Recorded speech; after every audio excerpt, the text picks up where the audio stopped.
Hello everyone and welcome. Welcome to Old World. We are live and it is a very, very exciting time to be live. This is the final elimination match of the 2025 Old World Community Tournament. We've made it at last. We kicked off in September of last year, September 8th, I believe. And we have arrived finally at last. Just this match will determine which of these two players makes their way to the championship game. We have Aran over here, who already has selected Egypt, and we have Ninjaa, who just selected Assyria. No, I'm looking at Ninjaa right now. All right, so Ninjaa just selected Assyria, and Aran has gone for Egypt. It looks like we have a piece of game here. We have some gold, 2 land consolidation resources, so we'll keep track of if either player attempts to get an early land consolidation play. And let's look at the map in the meantime. We have a slinger coming up here, making its way towards the camp, so I'm assuming that, yeah, the player can see this here. All right, so let's take a quick look at the map layout. We have 1, 2, 3, 4, 5, 6, 7, 8 city sites on each side, with 2 in the center. It is a dual wide inland sea game, and there's actually some details about this match that I maybe want to go over here. Players are playing on simultaneous turns, and they actually have a medium timer, not a slow timer, so the pace of the game will be a little bit quicker. Yeah, they have a medium timer. 10 turns simul with no attacking. They made a rule to not attack any scouts during the simultaneous, so there will be scout safety there. Calamities are on. They're rare, and it looks like every DLC is on. So Ninjaa is making his way. He started as a schemer. He's an educated schemer. He's making his way across the map now. We have the Thracians up here. That's one tribe on this side of the map. We have the Gauls, the Vandals. The Gauls take the center and extend all the way towards Aran's side of the map. And then that's it. Aran has actually... Though, that's actually interesting. It seems... Oh, no, that's correct. All right, so Vandals in the south, Gauls in the north, Thracians over here. Oh, yeah, so there's actually one less tribe over here. That's intriguing to me. Okay, so anyway, let's hop over to Aran and see what's happening on his side. Already cleared this camp. We're on turn 4 already. So, again, simultaneous turns. It's the opening start of the game.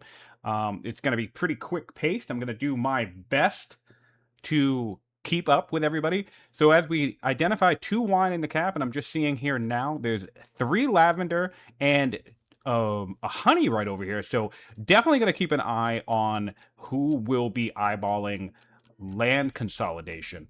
And we have Fluffy Bunny in the chat with us from Mohawk, Mohawk's very own Solver.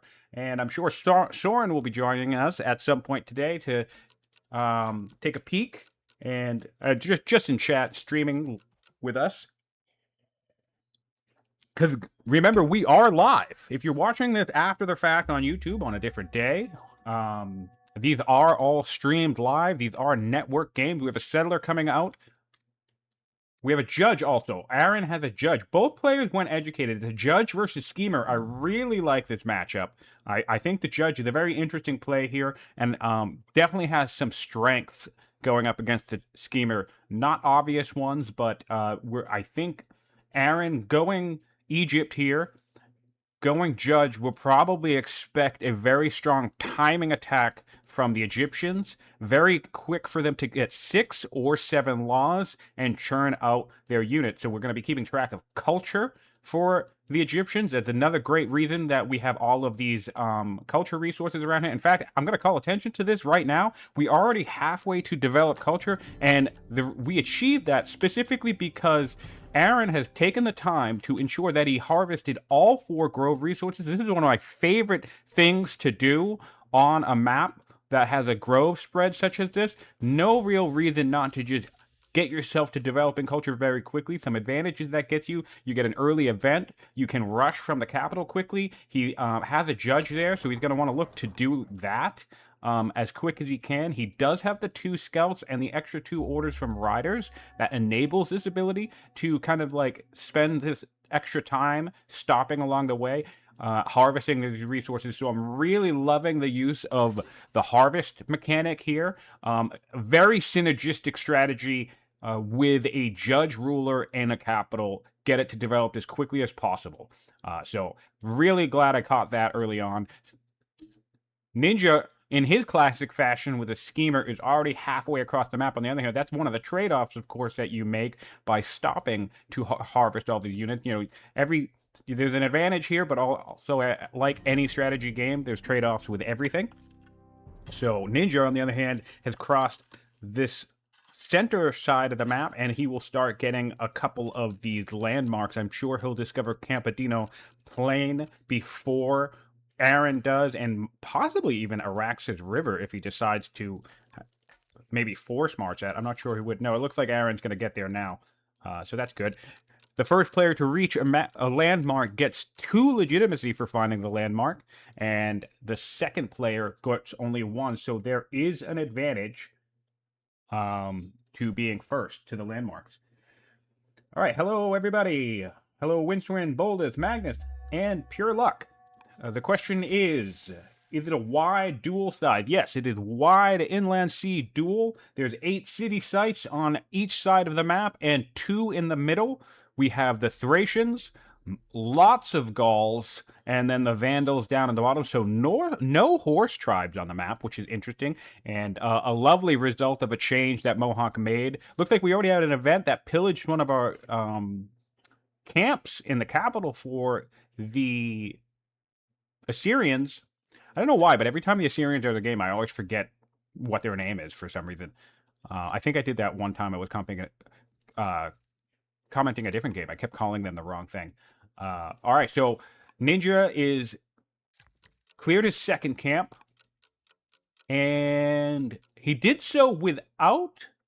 No, he has spawned the unit, yes, okay. But he's already cleared. He should have no trouble killing this thing. What promotions we have? It looks like we have Steadfast, so we lucked out on an early Steadfast grab on our Hunter Slinger. That's fantastic. You can't get more lucky than that when it's the start of the game. And we actually have Besiegers, so that's actually, I would say, the second best barb clearing trait, and then the third would be Warden. So if you're going to be clearing the map early on, the promotions you're going to be looking for are Steadfast, Besieger, and the reason why Warden I actually think is better than Besieger overall, but the reason why I think Besieger is better for clearing is because you're always going to be targeting those camps. You want those camps, right? And Besieger will get solve the issue of, like, see, if we look down here, right, and we came from this side of the map, we wouldn't be able to stand on these urban tiles, so Warden actually wouldn't help us here because of the zone of control. So Besieger is better because you don't have to worry about the actual urban, but then the next one after that is Warden, because again, you're looking for that 25% bonus. Then there is Ranger and Highlander, which are way more risky. So you want to look for something like Strike or whatever, or Fierce. Those are your starting promotions. Of course, if you're watching us live, you know all of this by now, because either you play the game as obsessively as the rest of us, or you've heard me give all of these spiels before as you've been watching and following along the tournament. If you're new here, though, welcome. Hopefully, we have a couple of new people. We made a Reddit post today about the semifinals. It's an exciting time to be in the game. Ninjaa has had an incredible journey this match. Ninjaa played in the very, very first game of this tournament to kick off the tournament all the way back in September. And he lost that first game. It is a double elimination tournament. And he has gone on to win every single match since his first loss, bringing him now to the semifinal. If he wins this game, he will be in the championship game, which will actually end up resulting in him playing in the very first game of this tournament and the final game of this tournament. So I have to admit, that's such a cool narrative. I am kind of rooting for Ninjaa here. He's been a favorite of mine throughout the tournament. On the other side, though, we have Aran, who He's just an unstoppable force. He has beaten nearly every opponent. The only loss he has suffered so far in this tournament has been against the awaiting champion himself. The other player in the championship final game, Klaus Koala, they both participated. They both fought each other. Oh, whoa, we're gonna have a. Oh, that's some sweet. Though the rounding errors coming in clutch for Aran here. Cutting it close, but he'll be fine. That's going to require him to spend quite a decent amount of time healing up, though. So we'll have to keep an eye on that momentum there. Ninja is also pretty weak, though, so he's going to have to take some time healing up as well. But yeah, Aran has faced off against the other finalist already, Klaus Koala. They went head-to-head in the semifinal of the winner upper bracket of this tournament. And so now whoever wins this match is going to have to beat that player twice, because Klaus Koala has not lost a single match in this tournament. So Ninja, as impressive as his record has been so far, will have to do a double victory against his opponent to win. And Aran, having already lost to Klaus so far, is going to have to come back with a vengeance and make him lose twice. All right, so let's take a look at some progress here. What player are we on? We are on Ninja. Ninja has started out with divination.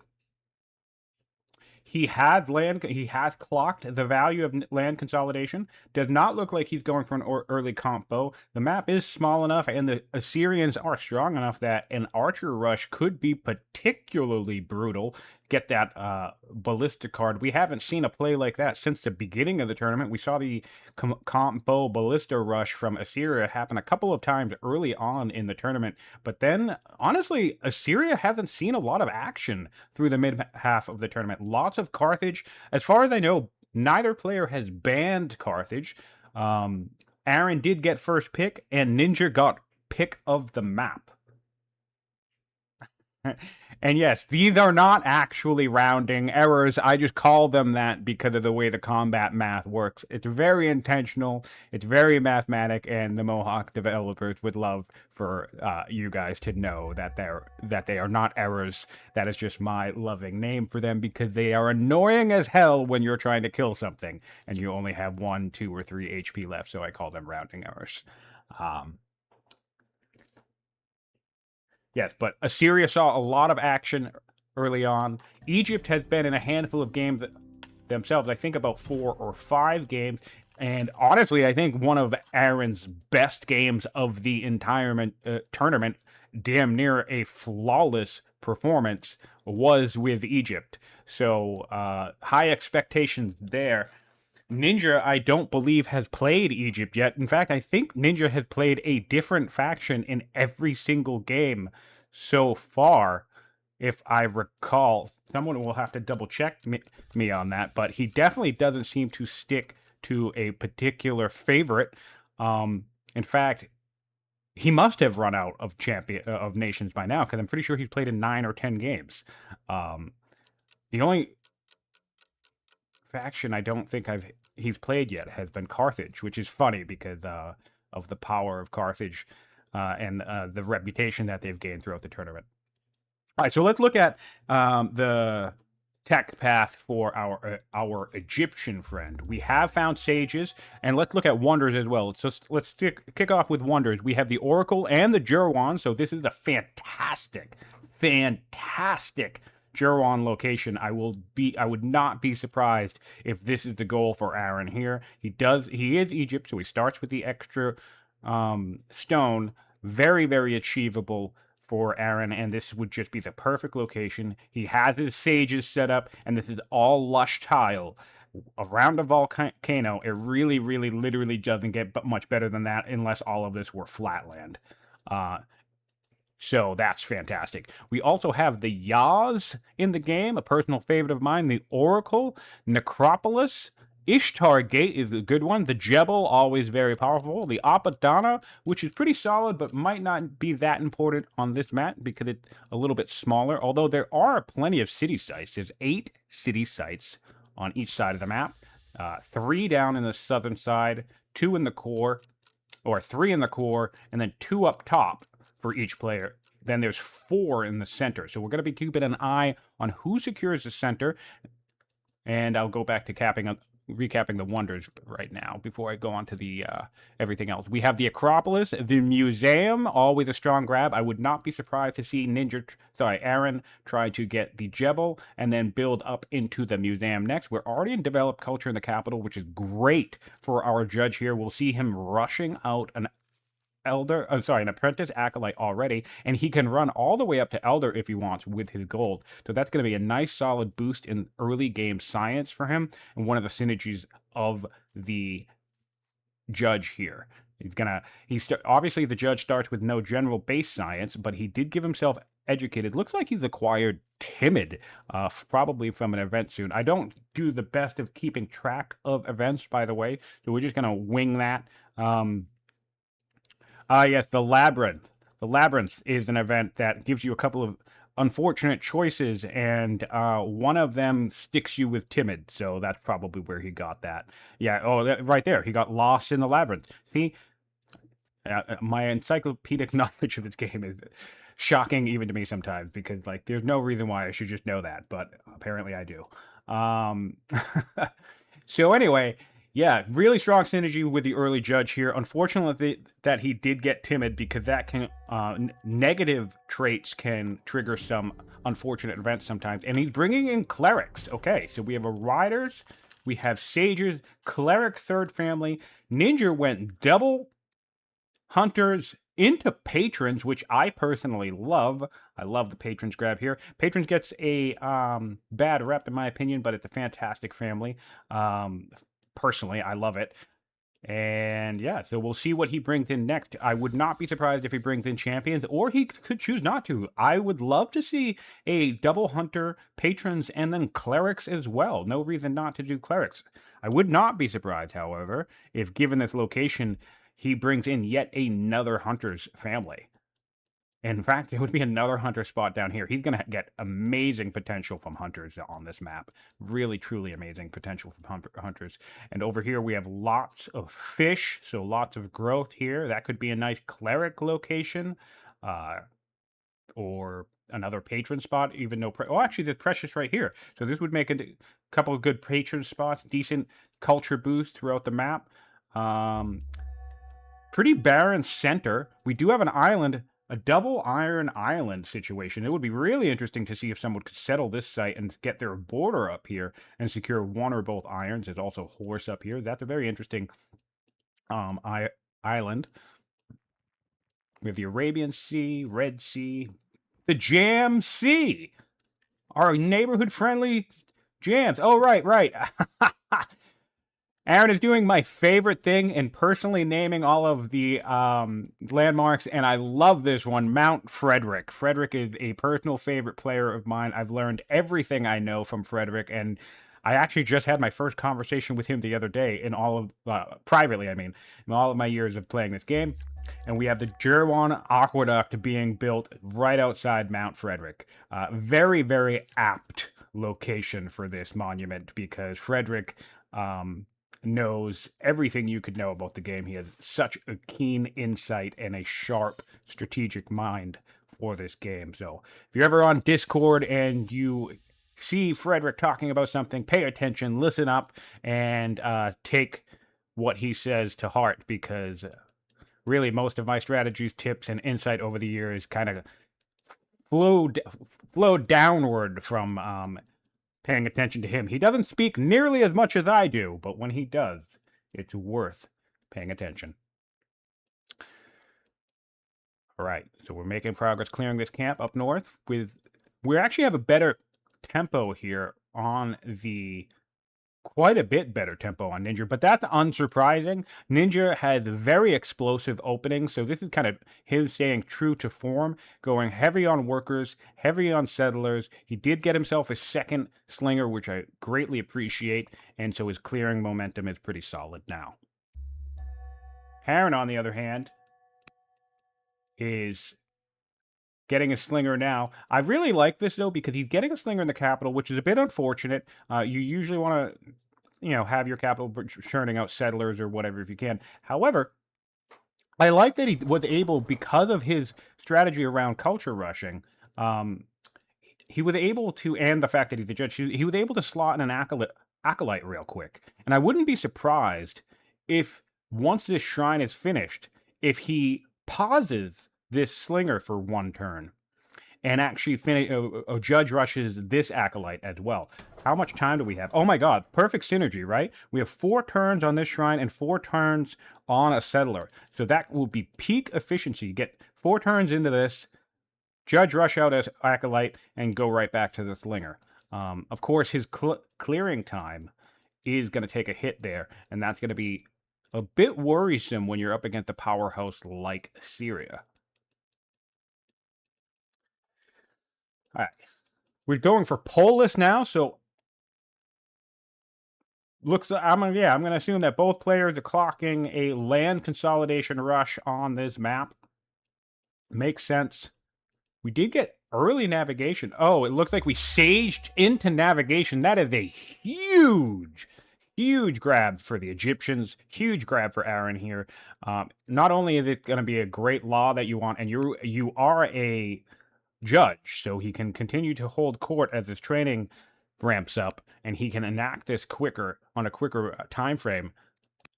It'll be actually interesting. He already got freedom. He had divine rule. That's law number 3. He's getting Polis now. What else is in the deck? Aristocracy. Yeah. After Polis, he could get aristocracy, or actually, I guess just aristocracy, the only remaining one he could grab at the moment. So yeah, a quick aristocracy grab, and he's already at 4 laws with a developing city, enough to actually start producing unique units. Of course, the production times will be a little bit high, but still, the pacing on that is going to be crazy.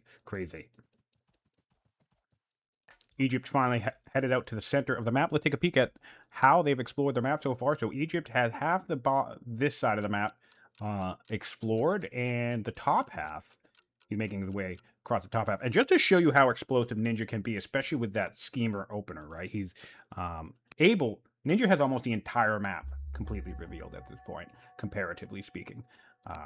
In fact, let's look how many times. He's actually only used the order by once, so good on him. That's very efficient order movements.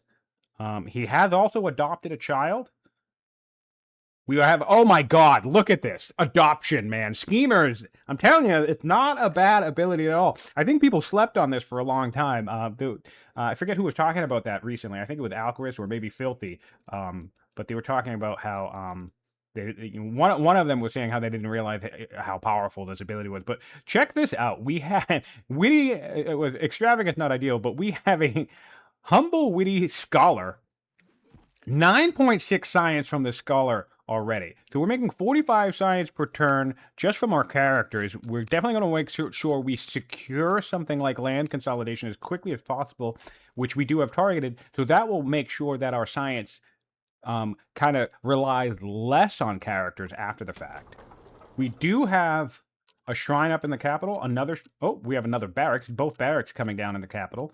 And he does have an acolyte queued up, but I'm willing to bet that Aran is going to beat him to Zoroastrianism. That is really great science. So let's take a look at the current science score for turn 15. Yeah, look at that jump. That probably came from the adoption itself, or maybe the character, the child, growing up, because he's now 20. Yeah. So in the last couple turns, he became 18, got his scholar archetype, and just ramped up. So a little bit behind in science. Not too bad before the ramp up, but that's just solid, great science. No sages on this side of the map. No scholar. Crazy.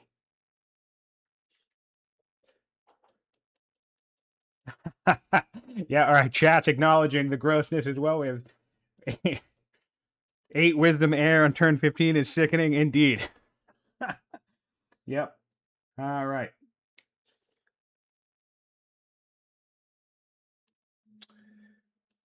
What else do we have? Just catching up with chat here. Don't mind me for a moment.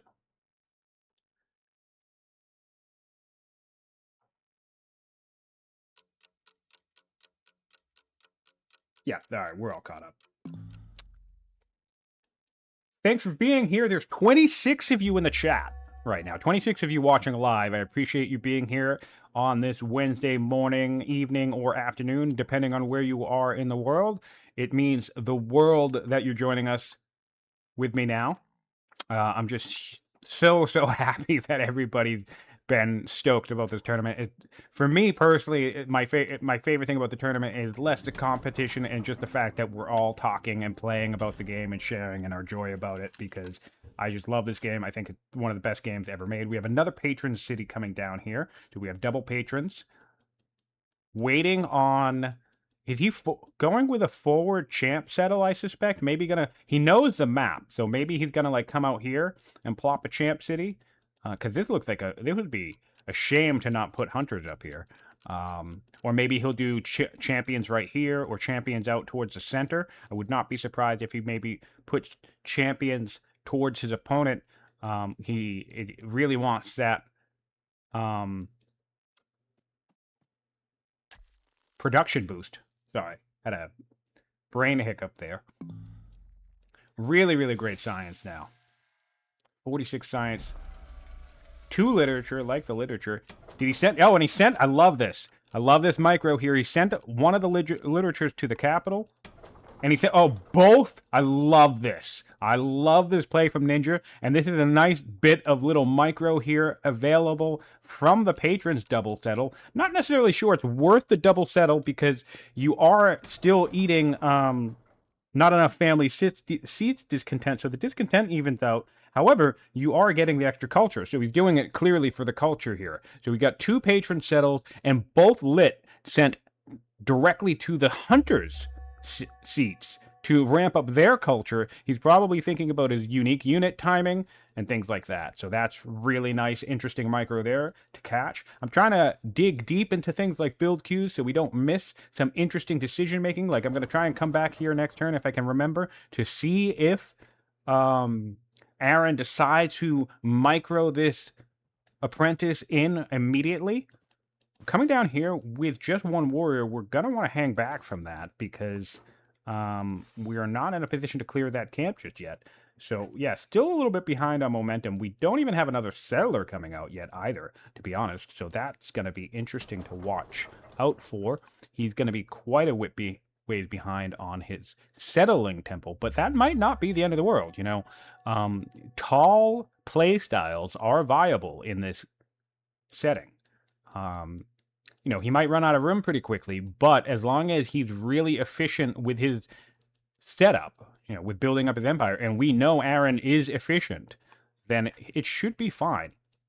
Also, our players are only playing for 2 hours this session, and while it's entirely possible for Ninja and Aran to end a game within 2 hours, it's entirely possible that it will not happen. So Aran could be thinking heavy build-up mode for his opening session. He definitely needs a second unit before he can continue clearing camps. And this actually, I think, highlights one of the values in this type of meta. Do we have... It is normal, right?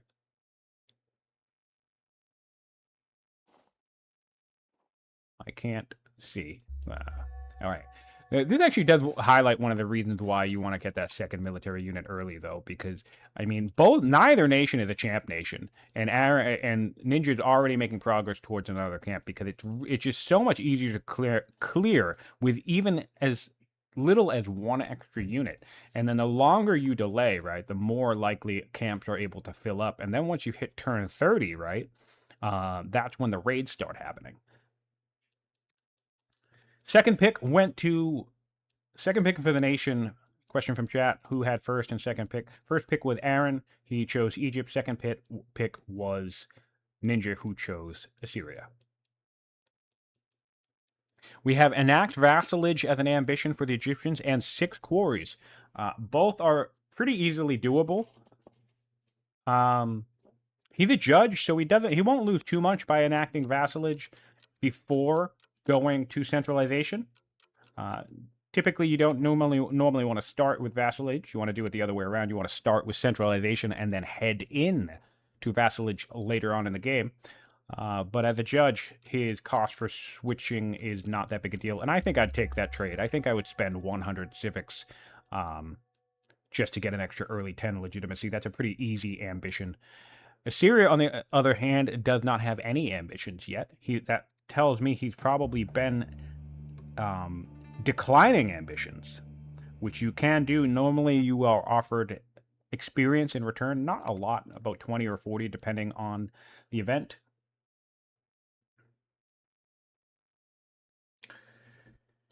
And yes, pure luck. The new DLC does look like a banger. I agree. We won't be talking too much about it in this stream, but I have to say I am immensely, immensely excited. I cannot wait. And I will just take a moment for those of you who tune in, or if you watch in after the fact, in case you are not aware, Mohawk did just announce their newest DLC, Empires of the Indus. I've put the banner on my YouTube channel. I am just so excited. I pretty much immediately did it the same day that they announced the game. And it brings in 3 new nations among loads and loads and loads of other content, but 3 new nations.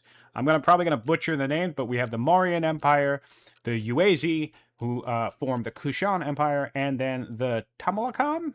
I don't really know how to say that. I probably should have Googled it, but yeah, Southern Kings of South India. Really, really excited. Looking forward to all of that, and I hope to hear more about that DLC in the next upcoming month. It releases at the end of the month, March 30th, I believe. I hope I didn't get that wrong, but I'm sure someone will correct me if I did. All right. But yeah, very, very, very excited. Hey, Purple Bull Moose! Welcome, welcome, welcome. Yes, semifinals indeed, and thanks. I'm thrilled to be here. Thrilled to be here. I'm glad we made it. You know, it's been a long, long journey. Been a long journey. We have 3 wars on the tribe, so we're definitely taking that legitimacy as Egypt, and I'm going to assume that Ninja did the same thing. Yep, makes sense. In fact, I want to take a check on that. We have 82 legitimacy, only using the order buying ability on the schemer once so far. Pretty efficient there. So 82 legitimacy on the Assyrians versus 75 on the Egyptians. Sorry, that went way too fast. But we have 2 ambitions for the Egyptians, and they will be pretty easy to complete, which is nice, because we're obviously going to want to build quarries. So 6 quarries should be no problem. All right, Ninja is working away on this camp. Egypt has eyes. Can you see both of these? Oh, actually, you can't see either of them. He's always there. No eyes on this situation, in fact. That's kind of funny. Ninja is a very efficient clearing. He has no issue churning his way through camps with a very small amount of units. Oh, that's nice. We had a little interaction here. Also, really loving the fact that these players are harvesting the culture. This is one of my personal favorite strategies. I think it's very useful in a lot of different arenas in this game. I do it in single player all the time. And sometimes it can be hard to prioritize it in a duel because there's so much going on and there's so much pressuring you, different things to think about. But I love that both players have been really leveraging the harvesting of culture, because getting developed culture cities is very important. It enables rushing, it enables better buildings, it enables more of specific building types like double granaries, things like that. And then, of course, the events that come with them. You can luck out and get some really good events. The majority, if not all, of the culture level up events are positive, right? So they're just basically little boons you're going to get for progressing your empire. So the quicker you get those culture levels, the better you get little momentum boosts throughout the game. It can be civic boost, science boost, extra courtiers, things like that. So there's some logic, at least, to try to rapidly press through culture, and I think that's one of the undervalued mechanics of families like patrons themselves, who Ninja did bring in, and artisans, is because it's harder to calculate those boosts since they're effectively random, right? You could get a 30 science boost on turn 20 by hitting developed in your capital very quickly, or even sooner. And 30 science may not be the most, but it could mean the difference of getting something like I don't know, navigation and adopting serfdom 2 or 3 turns earlier than you normal would have. So now all of a sudden that cultural level up isn't just a cultural level up, it's 15 orders, 5 across 3 turns, you know? So little micro differences like that can add up, you know, throughout a game. So it's important. It's just something to think about that I don't think a lot of people factor in. We have our first flatland quarry going down for the Egyptians. Love to see it. There are very few arid in the region. There's no mountains in the region except for these volcanoes, which we don't really have access to at the moment. These are going to be regulated for farms. We could quarry here. So Aran doing the absolute correct thing and taking what he can get and just putting down a quarry. And what you'll probably want to see him doing here is he'll probably build a little diamond, because 1 quarry on flat sucks, especially without arid, but 4 actually really isn't that bad. It's not too bad at all. It's going to give you a decent stone income. In fact, let's check out Ninjaa, see if we have a flatland quarry going down at all. No? All right, so that's going to be one statistic to look out for. We want to find out if the player who built the flatland quarry first is the player who wins.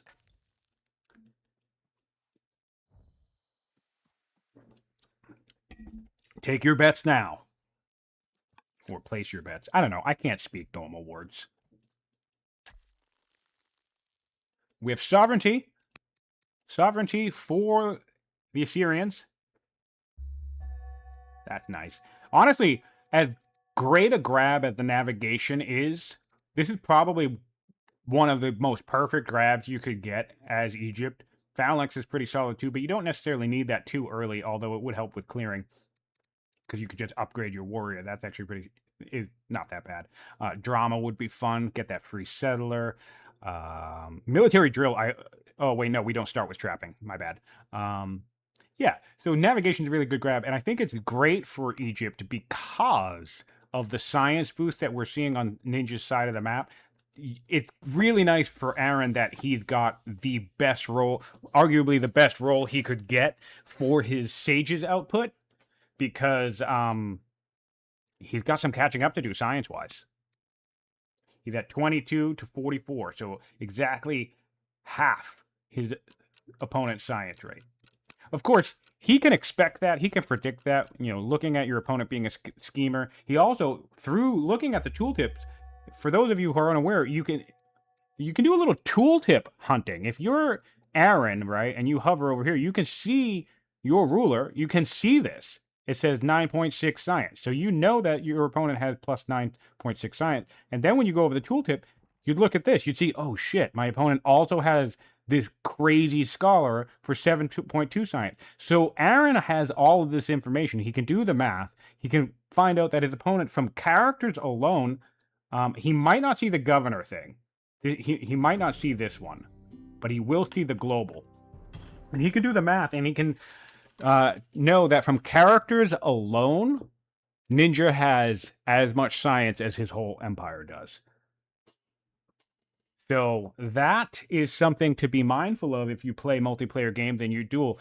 And there's something I learned when I first started playing multiplayer for the first time. There's lots of knowledge to be gained by tooltip hunting. In some ways, it's really cool. I like that aspect. In other ways, I think it's a bit unfortunate that it's kind of a hidden aspect of the game. I wish some of this information was more present. Like, so for example, we see weaker and primitive. I kind of think it could be useful if maybe the nations themselves had like an icon showing it up here.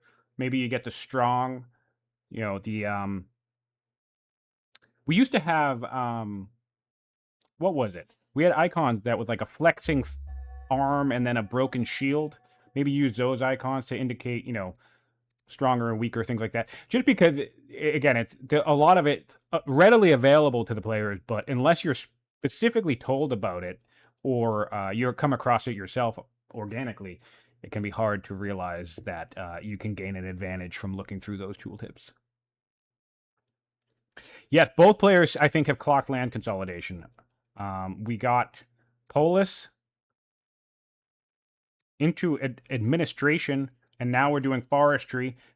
So we have a science rate issue for our Egyptian friends, and then Ninja on the other side of the map is dealing with he's getting sovereignty now, and he has land consolidation targeted. So it looks like he had it targeted, but there's no way he's gone straight for it because he's gotten a handful of science, a handful of other technologies first. So it looks like he's getting sovereignty first, then land consolidation, or maybe this signal here is just a reminder to not forget, and he could be sticking with his usual hydraulics first strategy. So it could be one or the other. He could keep going all the way to hydraulics, or he could pivot to land consolidation after sovereignty. We'll have to keep an eye on that. Also, I did forget, but let's take a look. Yep, does look like the judge got out the second acolyte. So we do have Zoroastrianism. It was founded on turn 20 or turn 22.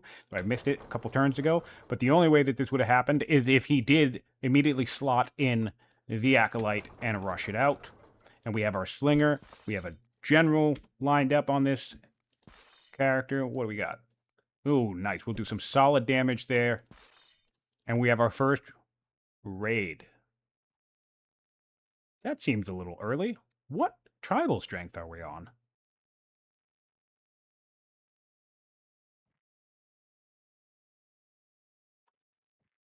Why? Oh, tribe level is normal. Is it on? That has to be an event. I thought they don't raid until turn 30 on normal. It could entirely be an event. Let's see if I can deduce that. At the gates, yes, that's an event.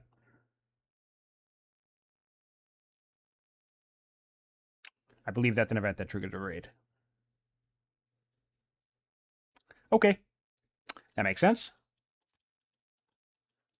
That makes sense. All right, we have another settler coming out. Apprentice officers getting geared up. I really like this double, very, very early double barracks in the capital. It's going to give us 5 turn slingers out of the capital. Pretty solid, pretty efficient. We're getting a granary down as well. I'm going to hop back over to Ninja here. Apprentice officer directly in the second city, which is really nice. Oh, and we have a judge. And we're rushing it. So again, the advantage of getting that culture leveled up super quickly. We have a judge over here.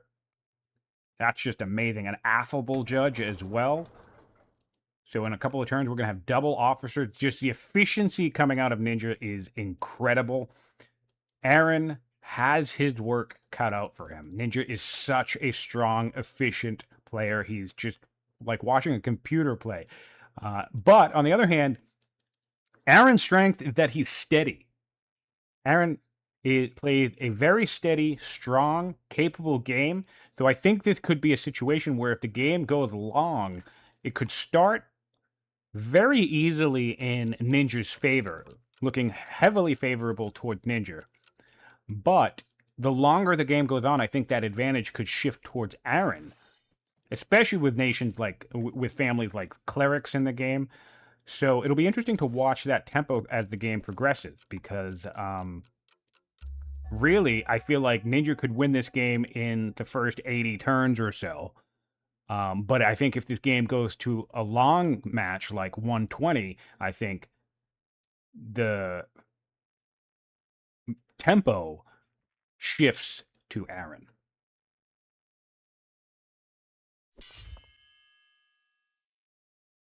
Yeah. Fluffy's pointing out in chat that this raid actually isn't that bad, because this is going to make it easy. In fact, it looks entirely possible as if these guys are headed into the ocean toward Pitheca, which, I mean, not necessarily ideal. However, Aran can make the decision in this situation to ignore the raid for a moment. He has a slinger coming out, so to ignore the raid for a moment and just keep clear this camp. And yeah, as Fluffy said, it actually makes it easier to clear the camp. So, and even if they do walk this way, right, he could then just move up in this direction, right, and clear from this angle. And the raids will, as long as the units can't aggro Aran's units, they'll just walk around him. They'll just keep headed this way. So regardless which way these units move, Aran can actually sidestep them and prioritize clearing this camp. So that's pretty neat, and we'll have to see if he does that. He does have another settler coming out in 5 turns, going to catch up in that settling momentum. Ninja has 5 cities now, with a 6th on the way, although he's going to have to heal up. Oh, nice. Nice tactician doing some work right here. Really love the tactician clears. We've seen lots of players. In fact, one of the best demonstrations of a tactician clear early on was actually from Aran in his Persia game against Sabretooth, I believe it was. He got an early tactician general and was able to leverage it quite successfully.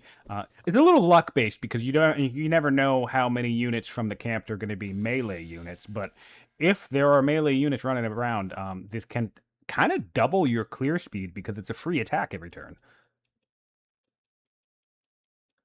Little neat mechanic. And yes, the tribal units are entering into the ocean. Sages. We have sages pinged up north here. No note down here.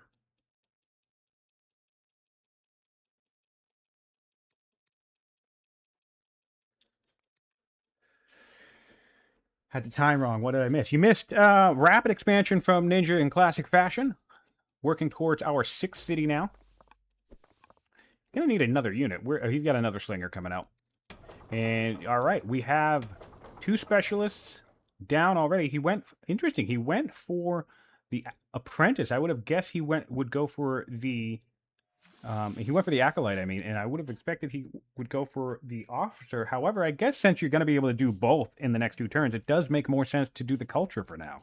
Now that I think of it, that's the level of micromanaging efficiency that you have here. It's like, you know, he's going to be able to have all three specialists here in a moment, so you might as well just do the apprentice acolyte first, because it's just an extra 2 turns, extra 3 turns, however many it was, of that culture growth, which is going to keep you moving towards your next threshold. So I like that quite a bit. Wow, he's really cutting it close here. It's going to be 5. Oh, he's going to be 1 damage short. This won't be able to force march. However, what he'll be able to do, if he wants, is to tank a hit from this camp with I guess he would have to use his settler, to be honest, because nothing else is in range.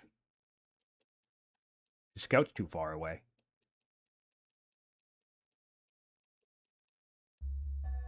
All right, Raiders coming in. We'll see what decision Aran makes here with his units.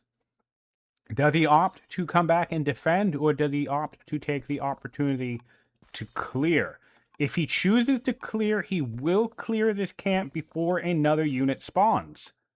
So I would actually prefer to see him clear here. He can take a couple of hits in the city, no big deal. Just come back for it. No big deal. Yep, we're going for the clear. I think that's a smart call. It's certainly the trade-off, because he's not going to be able to come back here until a couple of turns. But, I mean, he has 2 turns to a settler coming out. He's already behind in the city expansion, so you're going to want that momentum.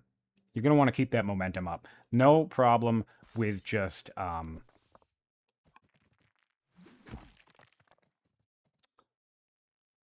yeah, no problem with taking a couple of whacks on the city center over here.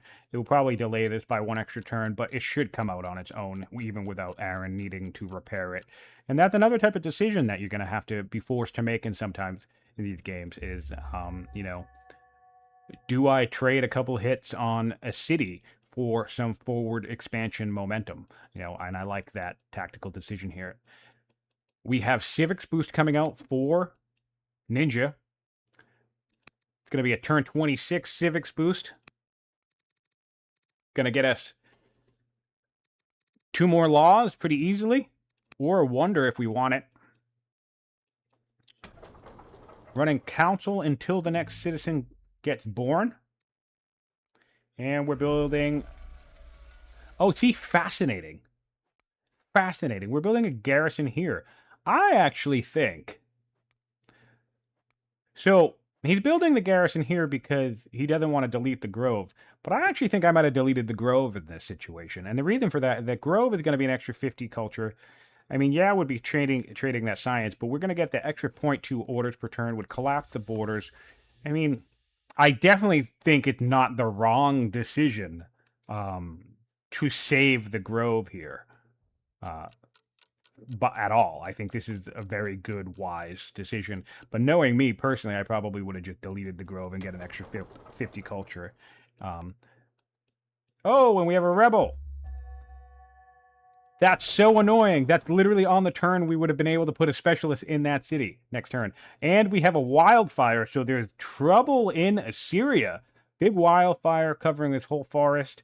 This is probably going to burn most of this forest down, which is unfortunate because that is some of the best real estate we have for lumber mills because it's all along a river. We have a decent, some decent spots down here. So we do still have plenty of access to forest, but it's always heartbreaking to see a riverbed of forest get eliminated. We'll have to check back next turn and see how many of these woods actually go down.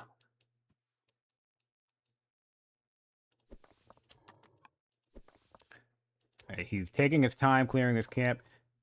By not being in range of an attack, he is allowing this to heal. I think it heals 3 or 4 HP every turn. So, but he should still be able to clear it. Did the other slinger? Yeah, the other slinger's coming up.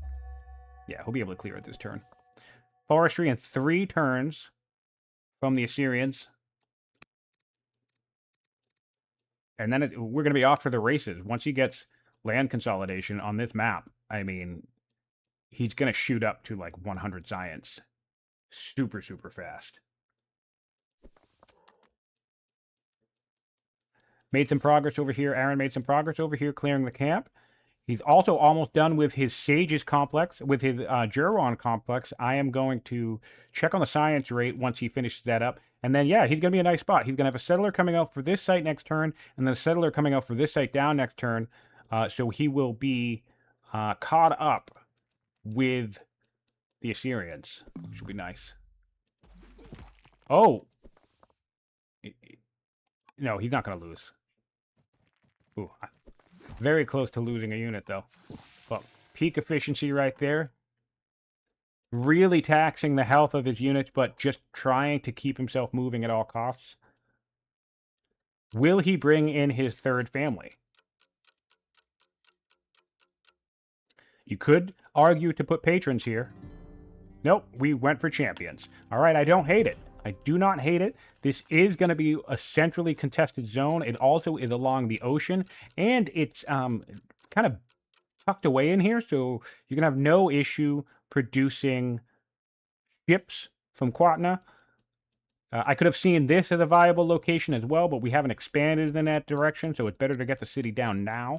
And yeah, I think having your main production hub in this contested central area is not going to be a bad idea at all, especially along the coast. So no big issue. I think sometimes people kind of big brain themselves to death where they think, oh man, there's a gold resource, I have to put patrons here. It's like, no, you don't. It's fine. Just put another family if it makes sense, if you need the family. We've already delayed champions quite a bit now. It's our 6th city. So definitely makes sense to bring them in now. And, oh, there it goes. All of those wonderful, wonderful woods. But it is still early in the game, so maybe they will grow back. Also, we're going to have to send a slinger back to this direction. Take care of that. We have another garrison coming up. We're making great progress on our garrisons now.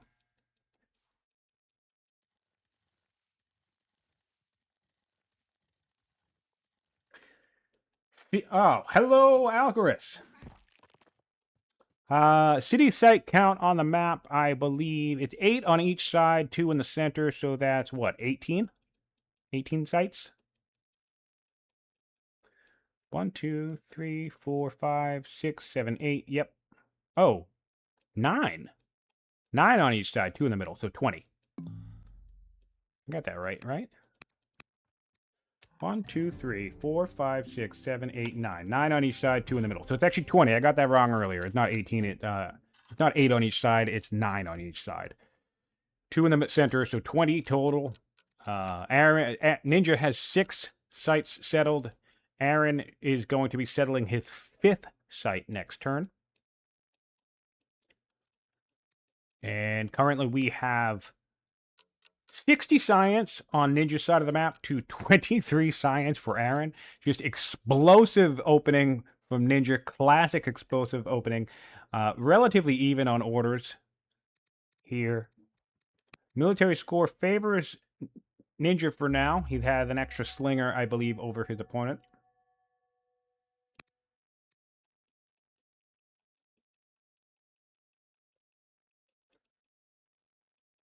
Yeah, it's tricky math to figure out. It can be tricky math to try and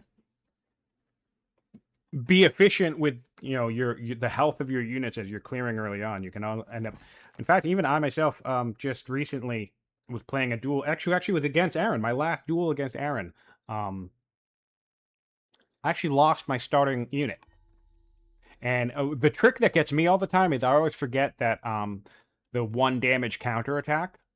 So that's one thing I always mess up. The 1 damage counterattack for melee units. I'll be trying to kill something, and I'll forget that, like, hitting one of these units, I'll take the 1 damage, but hitting either of these units, I don't take the 1 damage. And so every now and then I'll lose a unit because I think it was Aran who had the 1 damage left, right? Earlier in this match already, he had just 1 damage left on one of his units. So I go to replicate that, but then I miss out on the fact that I'm going to receive counter damage. So then I don't even notice it until the next turn when I go to move my unit, and I realize my unit's dead. And I'm like, wait, that... And I think to myself, I know I got the math right. I know I only had 1 HP left. What happened? And then I realized, oh, it's a stupid melee unit. I got the counter damage. That's always annoying to deal with. All right, we're doing cleanup crew here. And as I said, we are making a little diamond or triangle for quarries. And the other benefit to this, knocking these out of the way early, is that he doesn't have an ambition. So the quicker he gets 6 quarries out onto the board, the quicker he'll get a little bit extra legitimacy. Orders. All right. Sage is finally to pull in a little bit more weight. 31 science now, so still at the halfway mark against our opponent.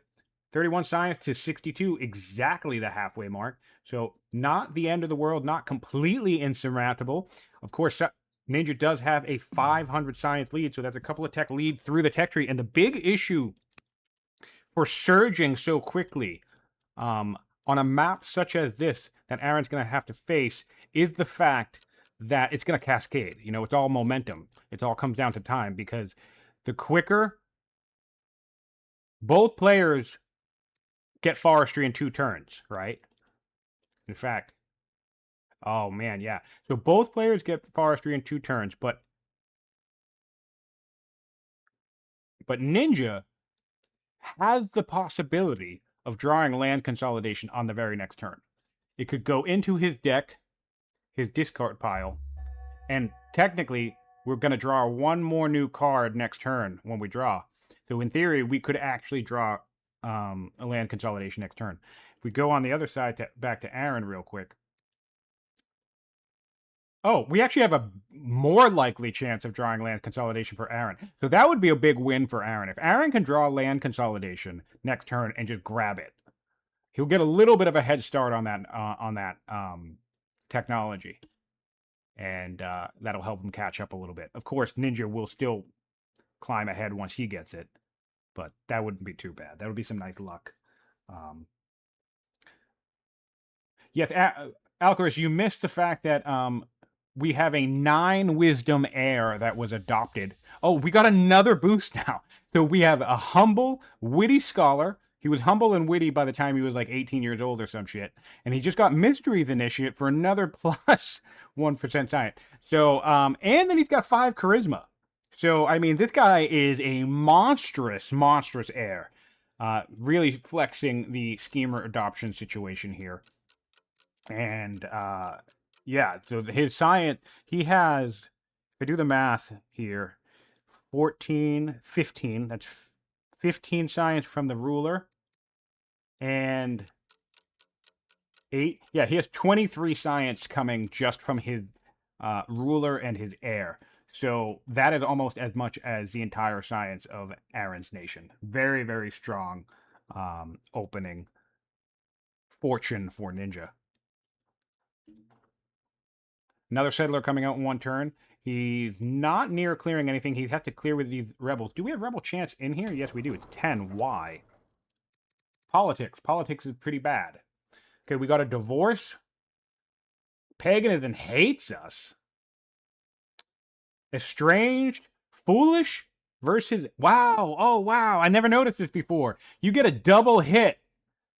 I don't hate this. Mohawk, don't nerf this. This is fine. But I just never noticed it before. Foolish is a double hit against intelligent and educated. So if you're intelligent and educated and you have someone foolish, you have anyone foolish in your empire, that's a negative 80 opinion rather than the usual negative 40. I don't think I ever noticed that before. That is awesome. Okay, and then we're estranged from the person. And yeah, so that's our pagan head, who are none too pleased with this. So this is a nice little setback for Ninja. I always like... See, that's one of the things that I like about the game and why I like some of the elements of... I guess that are a little bit more chance-oriented, because there's no way you could have... prep this. But like Ninja's obviously having an explosive opening here, and some of that's luck-based too, right? Because he got this awesome scholar here. But it's nice to have the gods grace him with a little bit of a misfortune to slow him down a little bit. He can't move on to a new barb camp just yet because he's clearing, and 10% rebel chance in 3 of his hunter cities could keep him occupied for a little bit, in fact, because he has... Yeah, he's 10% up here, 10% up here. That could force him to get freedom over slavery. Maybe he's thinking about getting slavery, but he can't. Or, well, I mean, he could, but... He's going for ironworking. Great. 1 turn ironworking, not too bad. That's going to allow him to cycle to land consolidation, so we can start land consolidation next turn. And let's see how Aran makes out on the draw. Aran did get... Aran did, in fact, get land consolidation in his draw. So that's a little bit of the luck that I was talking about. But, of course, with the 1-turn cycle off of ironworking, it's not going to mean much. I would not be surprised. Well, actually, we can kind of do the math, right? It's 400 science. Ninja's making 60 per turn. So he's going to do that in 1, 2, 4, like 6 turns, give or take. That's not right, is it? 7 turns? 6 or 7 turns, something like that. Basic math.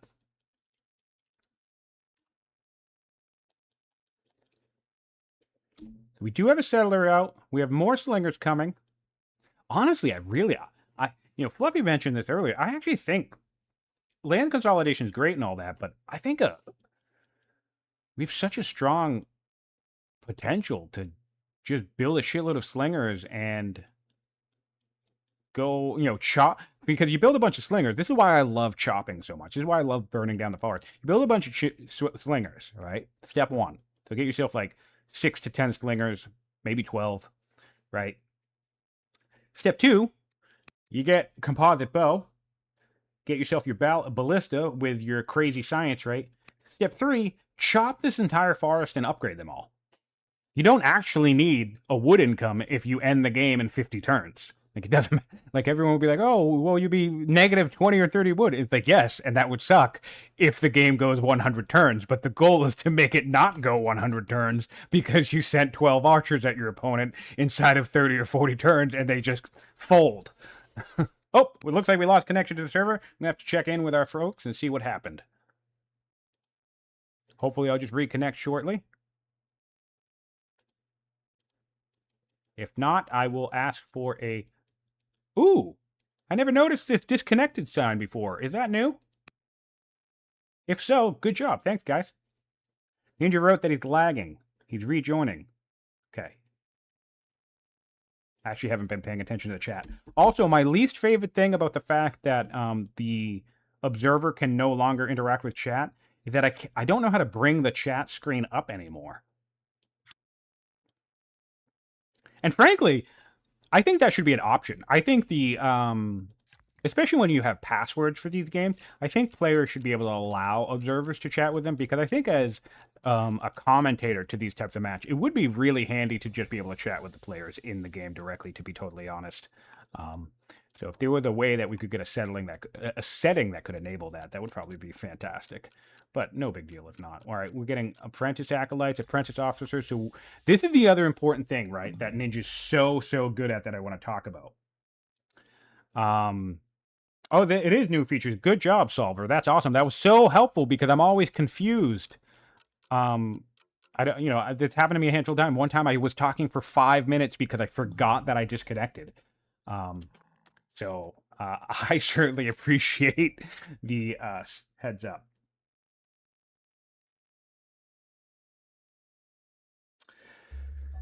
So, yes. What am I going? What was I going to say? The great thing about Ninja here is that he's always explosive with science, and a lot of this, as we've talked about, is character based, right? But what he doesn't do, he doesn't fall into the very, very common trap of coasting on your high science rate, right? And what I mean by that is he's already built 2 specialists in the capital, 2 specialists in this city. He has another one coming on. He has another specialist coming on over here. He can, once he settles this this raid rebel situation, he can rush out another officer with his judge, which I'm sure he'll do.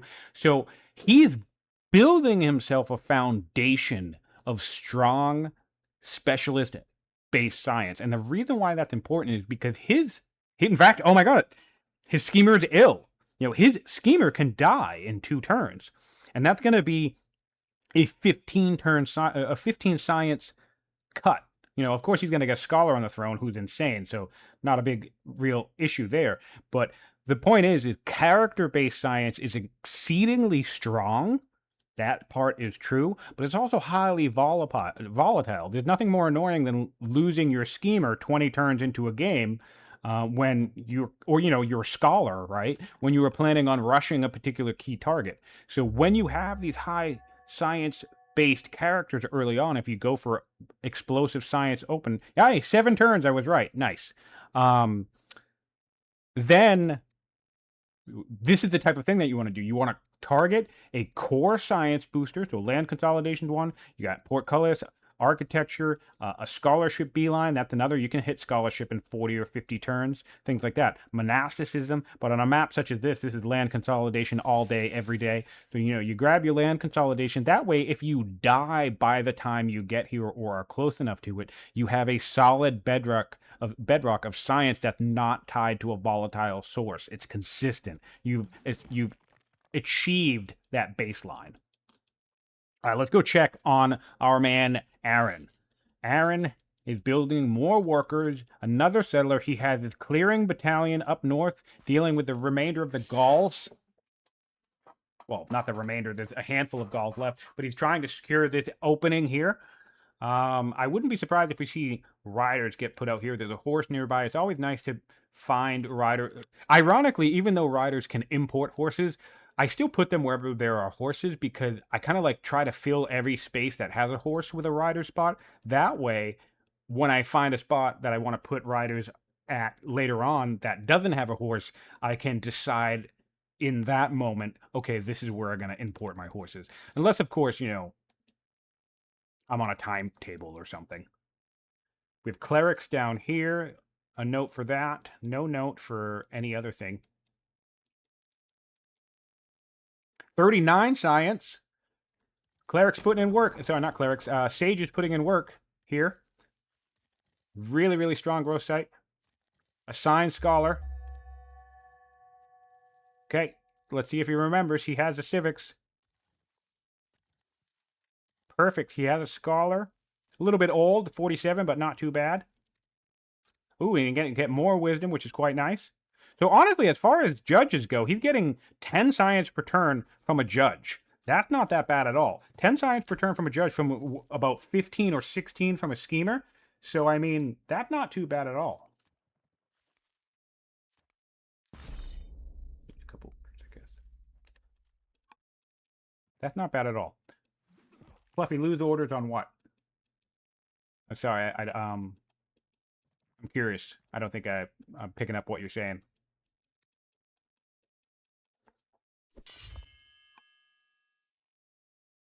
All right, so the gap is closing. 44 science on Aran to 60 science on Ninja. I feel like this is going to be a tortoise versus hare situation, guys.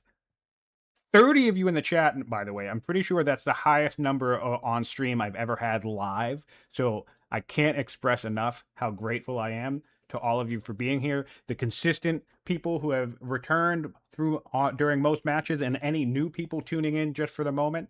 Appreciate you joining me on this fine Wednesday and for this exciting match.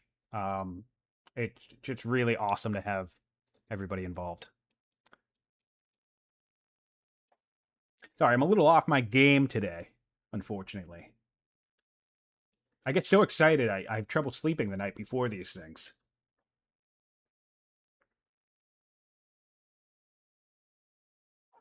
Yeah. Oh, I see what you're saying. Yeah, you know, if he dies. In fact, yeah, that happened. It looks like we had the death. End of era right here. Oh, we can. Oh, what do we choose? What do we choose? Do we? We have Zenobia, by the way, which is just gross. And we took. Oh, we took the happiness level and the 150 civics. I don't hate that. He had an opportunity to take autonomous off of this city, but he chose to take a happiness level and 100 a civics burst. You get that sometimes. It's an event that triggers when a ruler dies. And now Zenobia, oh, he can can remove the autonomous if he makes her unhappy. I'll be curious if he chooses to do that. All right, Ninja's having a little trouble with the timer. He wants to switch it to slow. And ooh, we can get some resource boost by dumping Humble. I actually think that's could be worth it. We have 9 wisdom. What do you think, guys? Would you do this? 160 stone, 180 food, 200 wood, just for 1 wisdom when you have 9 already? It would only be a drop of... Well, I guess it's a little bit more gold, but we know Ninja doesn't give a shit about gold. But it'll only be a drop of 1.6 science per turn. In fact, pointing it out, we have 49 science on Ninja now.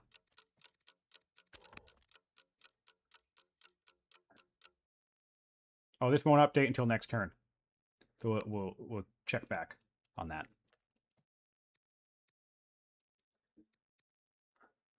He did not take the resources. Interesting. I feel like I would have taken the resources there. We have pretty bare bones economy at the moment. That stone could have been useful.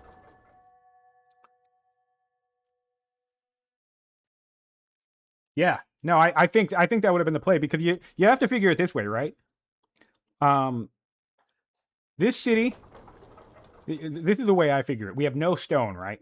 We lose 1.6 science per turn by getting rid of that wisdom, but you get enough stone to just start building 2 barracks here, which you're going to want to build anyway, and then you're going to put your 2 officers in there, because of course you are. So you're actually going to get it's going to take a while. It's going to take like 8 turns, 4 to 8 turns, but you're going to get a net gain there of 4 science per turn, quicker, than waiting however long he's going to wait to get that stone. So I really actually think this also apologize to Aran on the rewatch, because I feel like I'm kind of favoring Ninja in the cast here in terms of watching him most of the time. All right, I do want to check this though.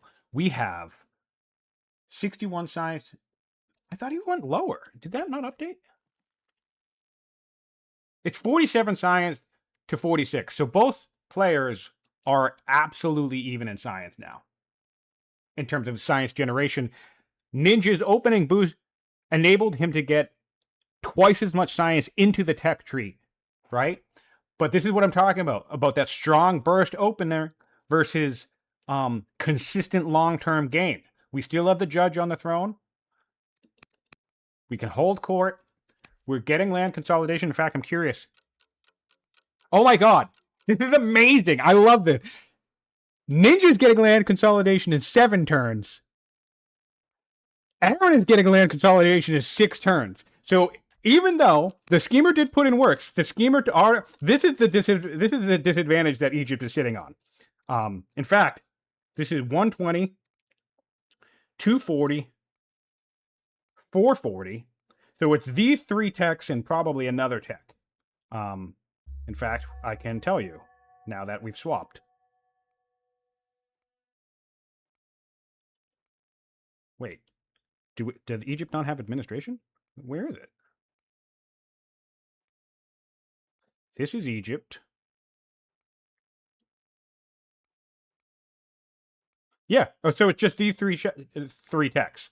Ninja has aristocracy, rhetoric, and sovereignty from his schemer boost, and now Both players have the exact same science rate, and both players, this is the best part, are going to get land consolidation in pretty much the exact same turn. That is huge, huge news for Aran, because he really ran the risk there of falling dramatically behind on Ninja's tempo.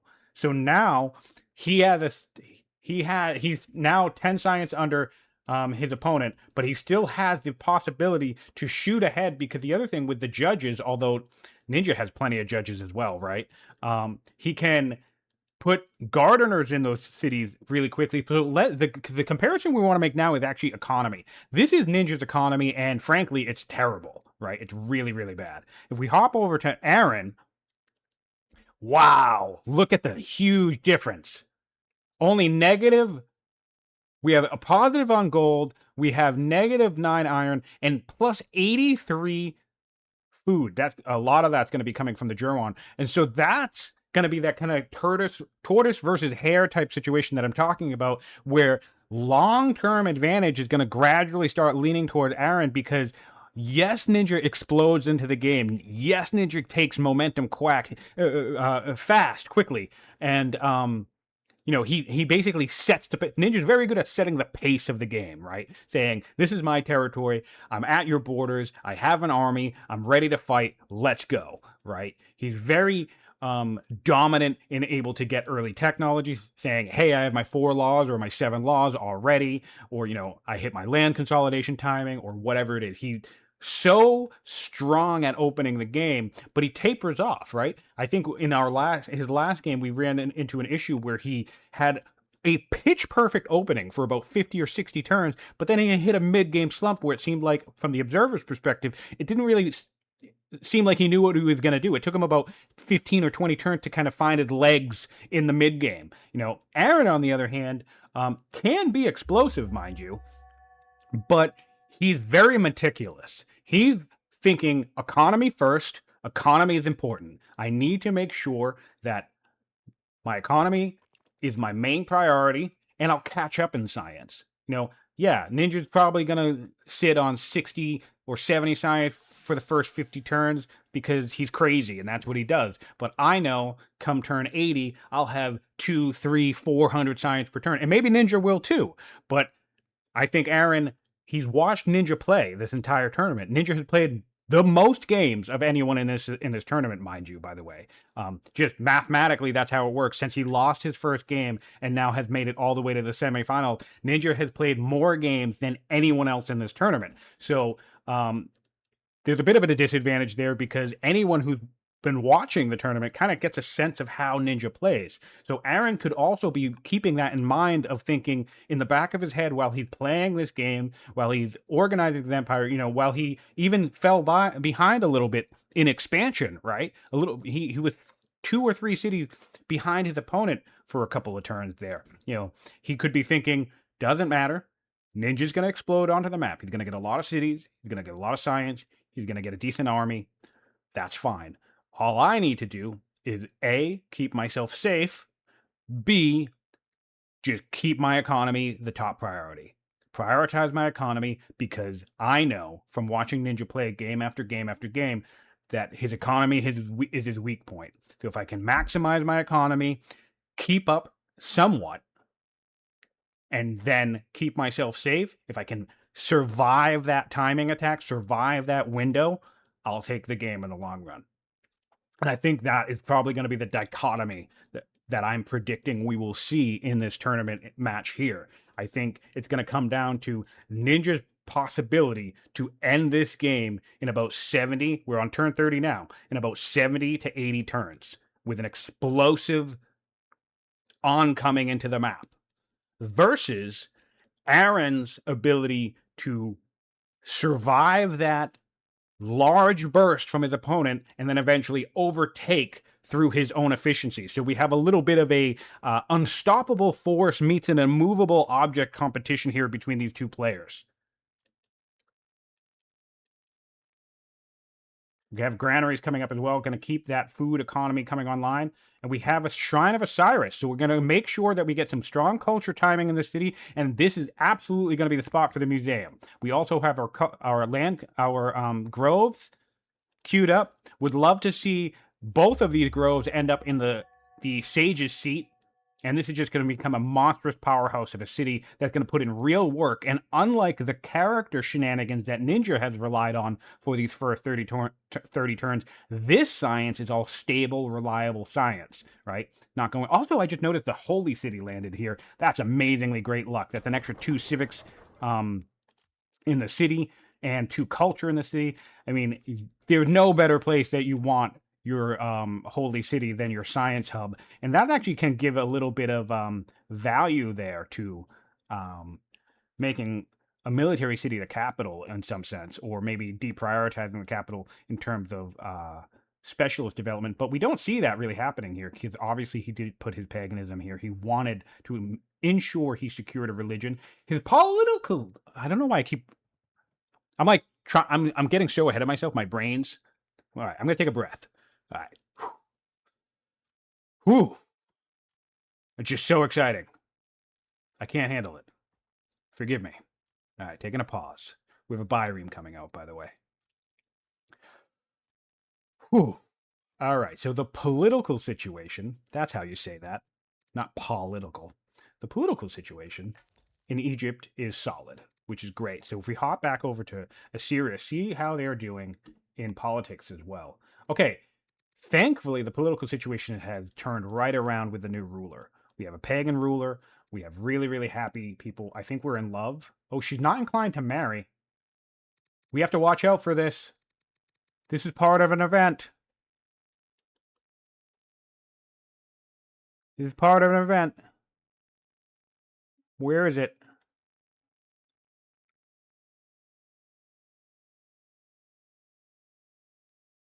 I can't find it.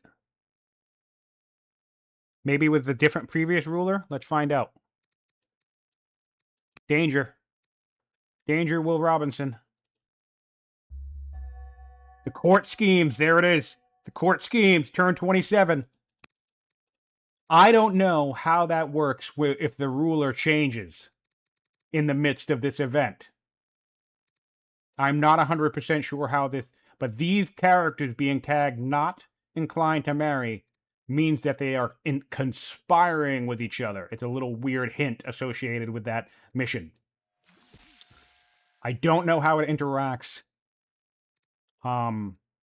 if the ruler changes hand mid-sequence before the next follow-up event fires. And also it depends on what decision. There were 3 choices Ninjaa could have made in the starting of this event, and I don't know. I wasn't able to catch which one he chose.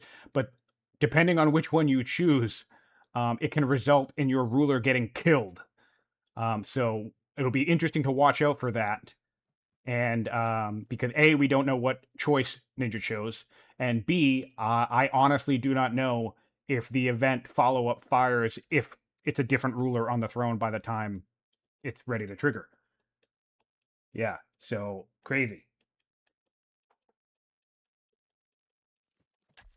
Hey, thanks, Magnus. Appreciate it. Grand Vizier in Assyria as well. Builder, wow, that's one of the best.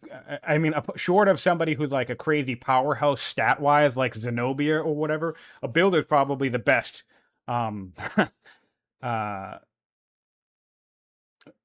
vizier you can get, because that's reduced build times in any city that doesn't have a governor. So all of these cities that reduce build time, that's going to give Ninjaa the possibility to recover some of the economy. We are climbing out of deficits now. We have a gold rate, and we have positive resources across the board except wood. So still bare bones economy, but no longer in the deficit we're used to seeing Ninjaa get into. And hopefully he'll take some lessons from his previous games and stay on top of his economy.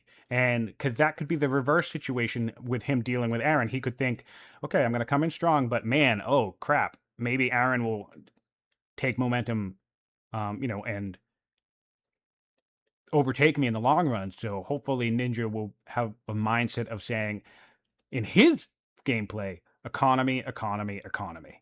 Really focused on this economy, not forget about it. We do have a quarry up over here. I'd like to see a few more flats, although I guess we don't really need to, because we do have some arid territories up here. But if we can get some Do we have colonies yet? No, we don't. But if we can get this area secure, this would be fantastic spot for quarries. Again, people undersell the value of the arid flat quarry very often, but there really is not much in the way of mountains on this map at all.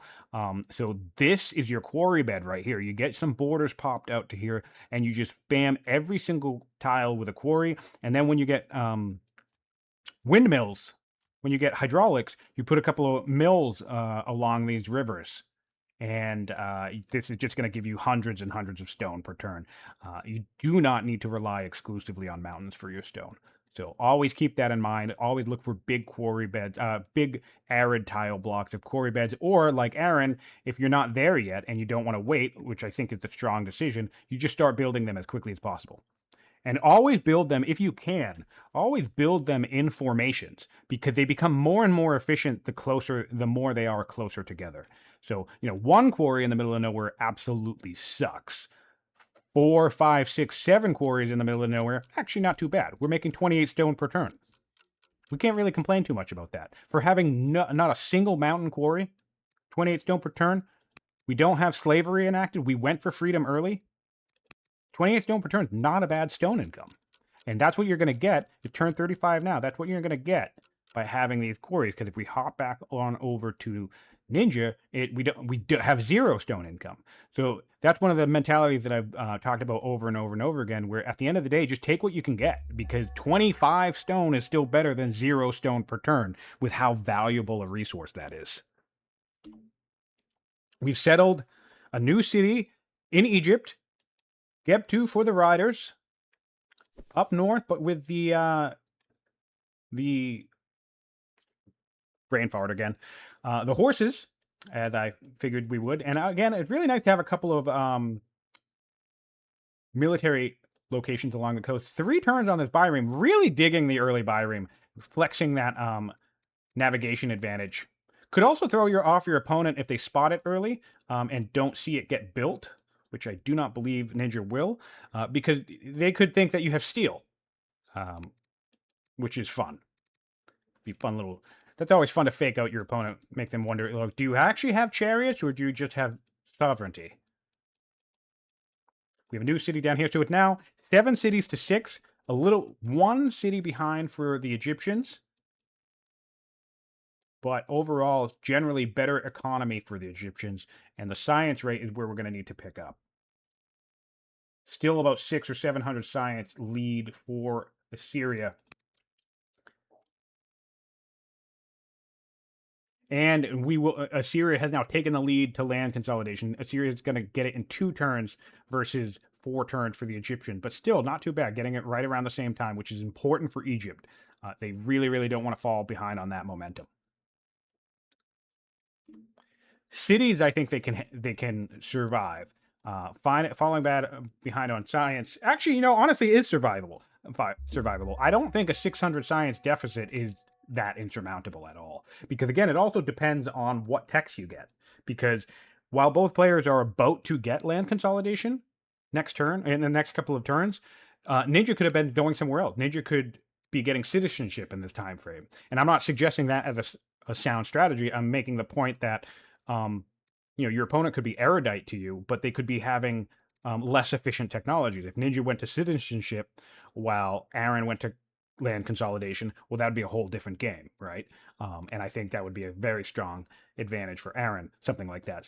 So you can only predict so much by looking at these totals, and you need to not let them get your morale down. I think I have that trouble sometimes, as I automatically assume the worst when I see someone erudite because I have a plan. I look at this map and I say, oh, I'm absolutely beelining land consolidation. But I would look at Ninja right now and think he's erudite, and I would just automatically assume that Ninja got land consolidation like 15 turns ago on turn 20 or something stupid like that.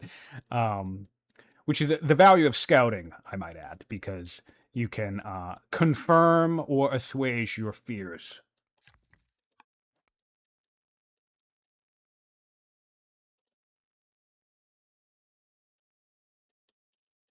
Oh, that's a great point. Great point from chat. Thanks, George. The fact that there were only 2 Thracian camps up here is actually a little bit of a advantage for Ninja insofar as the fact that he got a tribal clear event from just clearing the 2 camps. And we don't get that on the other side of the map because they were all Gauls and there's lots of Gauls. Now, what will very likely happen, unless Ninjaa is bold, and he tends to be bold, but he crosses this gap to the Vandals, I would not be surprised if our Egyptian friends get the elimination event for the Vandals, because this will definitely get cleared, and then it's just a question of whether Assyria crosses the map and tries to forward clear and or settle. If he doesn't do it in time, then we could get a tribal clear event going to the Egyptians. In fact, let's take an opportunity to look at legitimacy. They're neck and neck in legitimacy. They've been pretty much neck and neck all game. A slight advantage to the Assyrians. In fact, he literally only used the order trick for the schemer once. Nice restraint there. I mean, if you don't need it, you don't need it. And he doesn't seem to have needed it, so. Oh, that's the Grand Vizier popping off. I was wondering what's going on with this militia situation. But that's, there you go. That's one of the byproducts of having a shit economy, because if you put a Grand Vizier on the throne, well, then he's just going to build a militia for you. In reality, that should probably be a worker. But, you know, Viziers do funny things.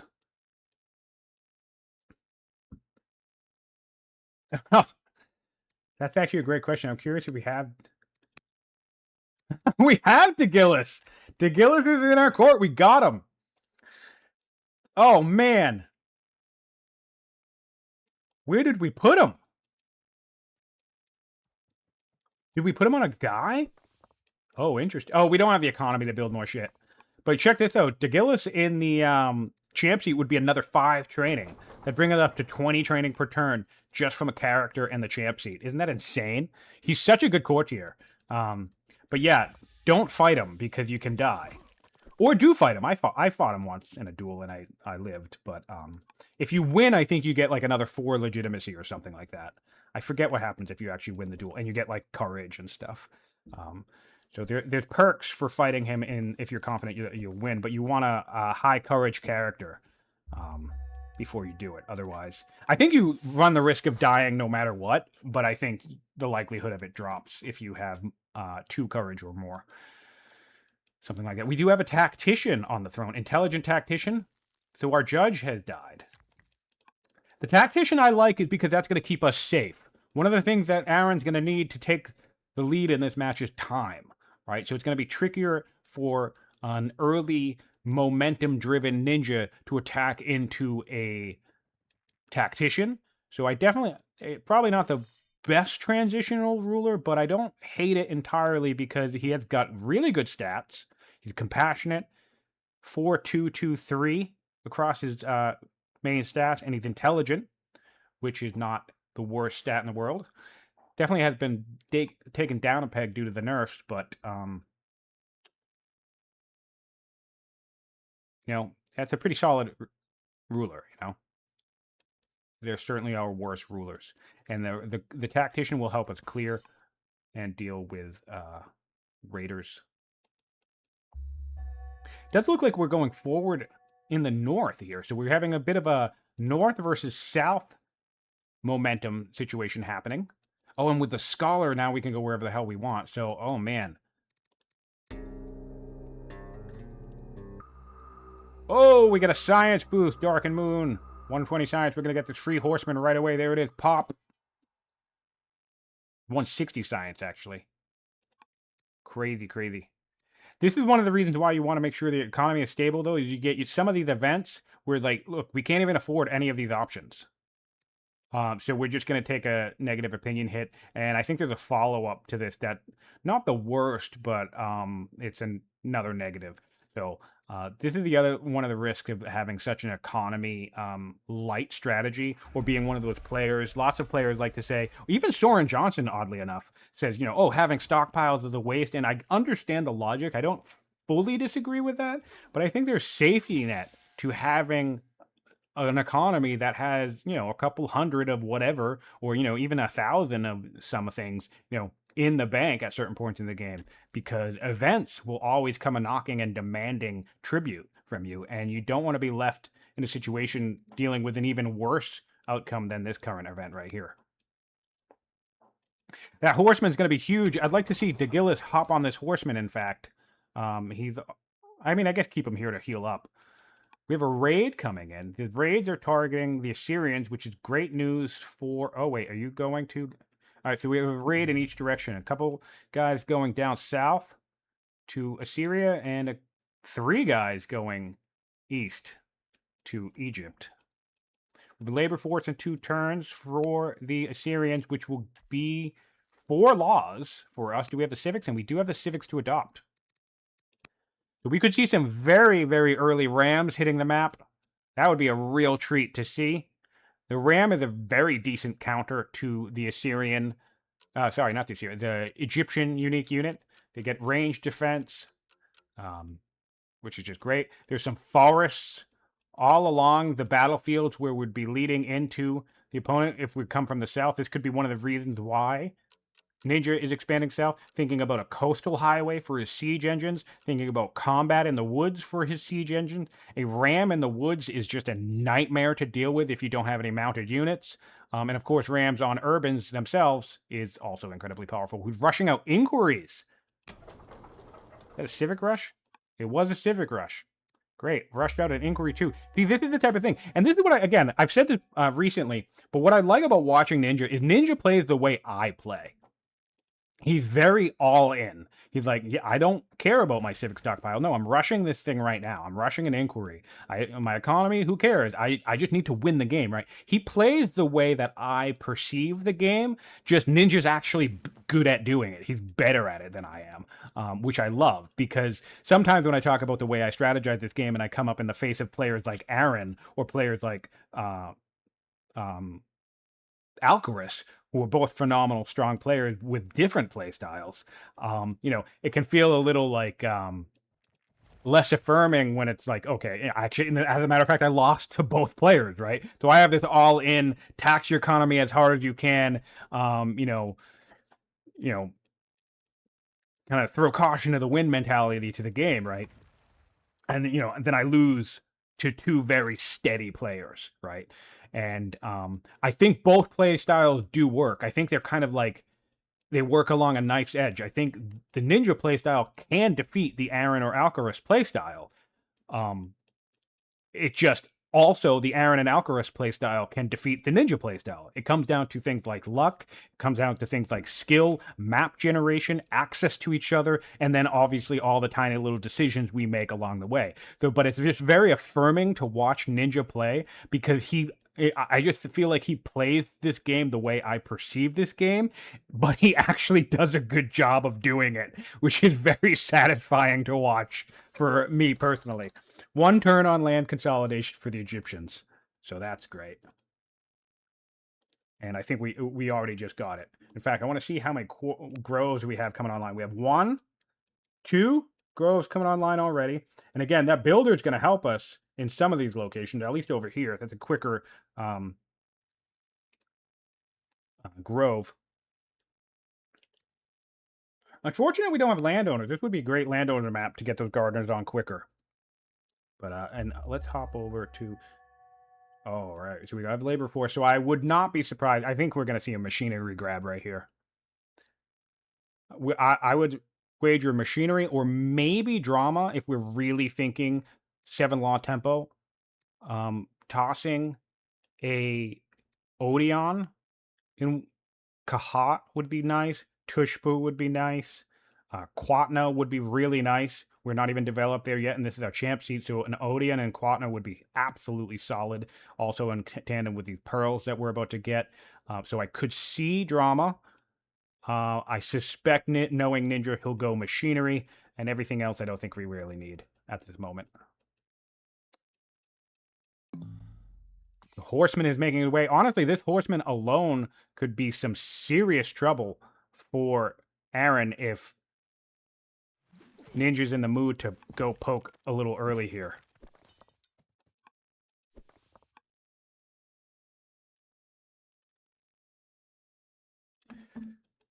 Yes, Ninja does not have connected cities. This is one of those economic oversights. He has a river up here. He would need to build... I mean, I guess he doesn't have the roads. He just got labor force now. That's why. He just got labor force this turn. Egypt, of course, starts with labor force, so he had the opportunity. Aran had the opportunity to build roads already. We'll have to watch out for Ninja building roads, but I think he took a long time connecting his cities in his previous game as well. But Aran obviously took care of that pretty early on. He had fully connected territory, which is good for growth and a slight reduction in discontent rate, so that's solid. He's ready with his workers to start building groves. I'm going to see a mass grove spam from the Egyptians next. In fact, let's do a worker count. All right, so this is another different economic difference. Aran actually has 10 workers to Ninja's 6. So there will be a little bit of efficiency on improvements there, and let's go down to improvements. Interestingly enough, Ninja actually has 30 improvements to Aran's 24, so that's some really great efficiency from Ninja there. I love that highlight. Nearly half as many workers, but like a fifth, 20% more improvements. Jesus, man.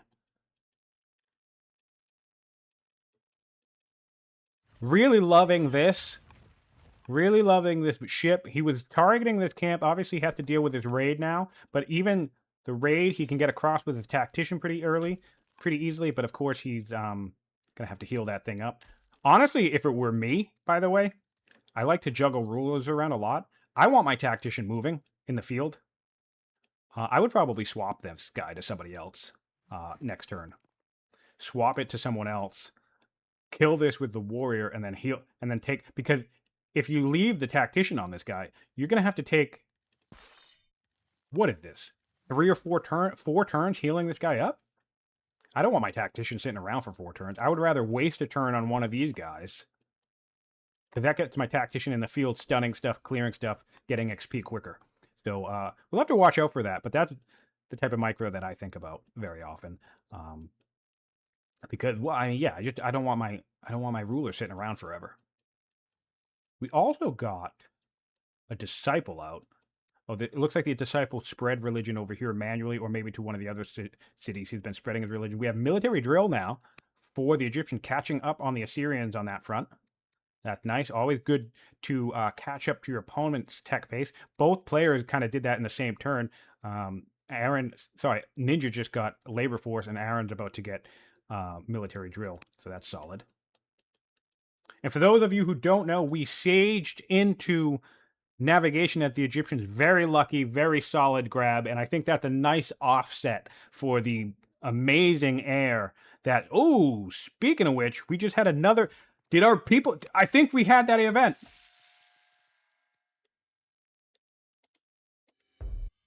No? Or did we abdicate? Wait, let's take a look. Let's do some sleuthing. He owned the mysterious sword.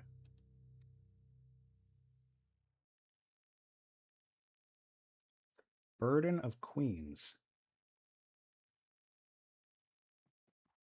I'm not sure. Maybe this, but I'm not sure. I don't think he got an event that killed him, but I don't recall seeing him get ill. So this is a really nice momentum swinging into the game for Aran here. But still a scholar, still crazy stats. I'm going to go back to that. Still a 6 wisdom scholar. So, and what's the heir? Or the commander, there we go. So 54 science, but no, this is great. This is the type of tempo that Aran needs to help him out. The gods giving him a bit of grace here. We have a raid, and this is raiding Aran as well. So lots of raids headed in the direction of Aran. So let's hop on over to Egypt. 42 science. All right, so let's do another comparison in the science tree. Try to keep up with that. Yeah, so Ninja's science lead.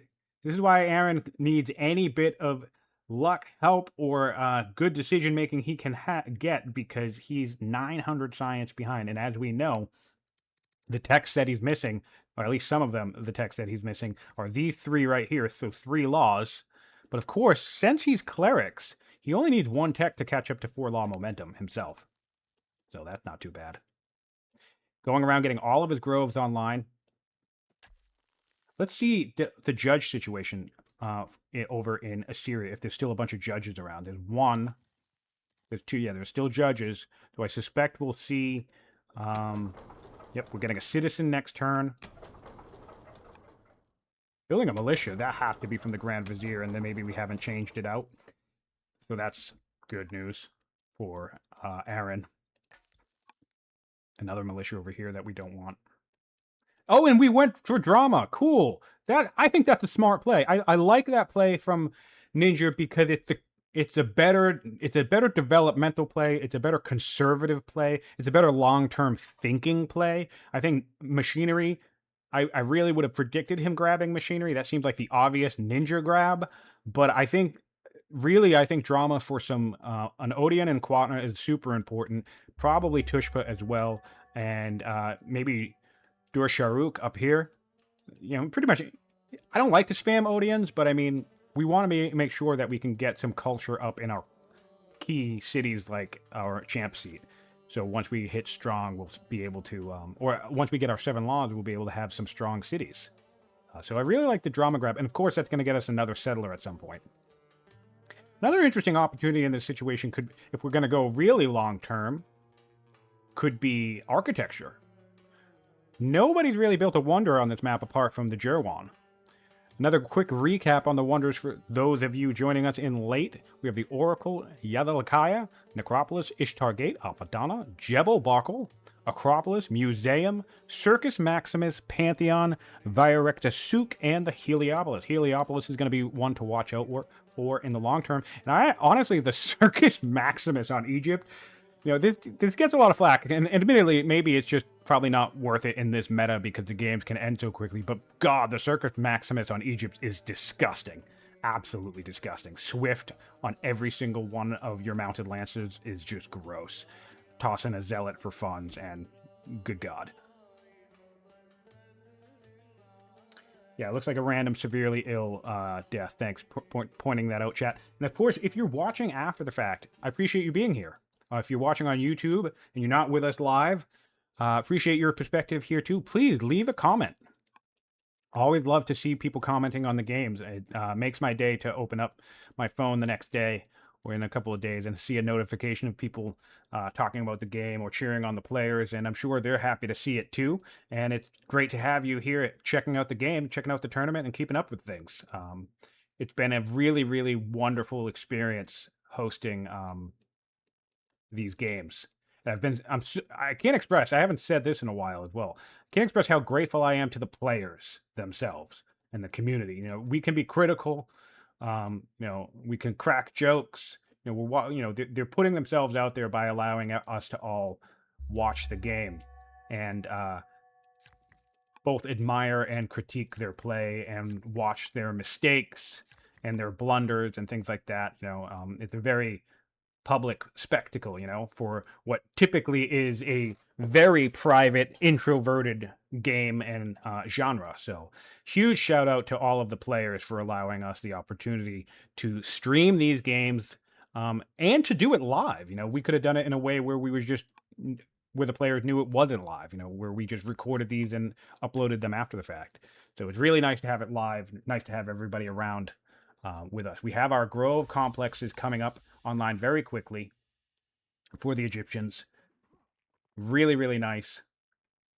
That's going to help our science substantially. And we have a couple accesses to scholars, which is also nice.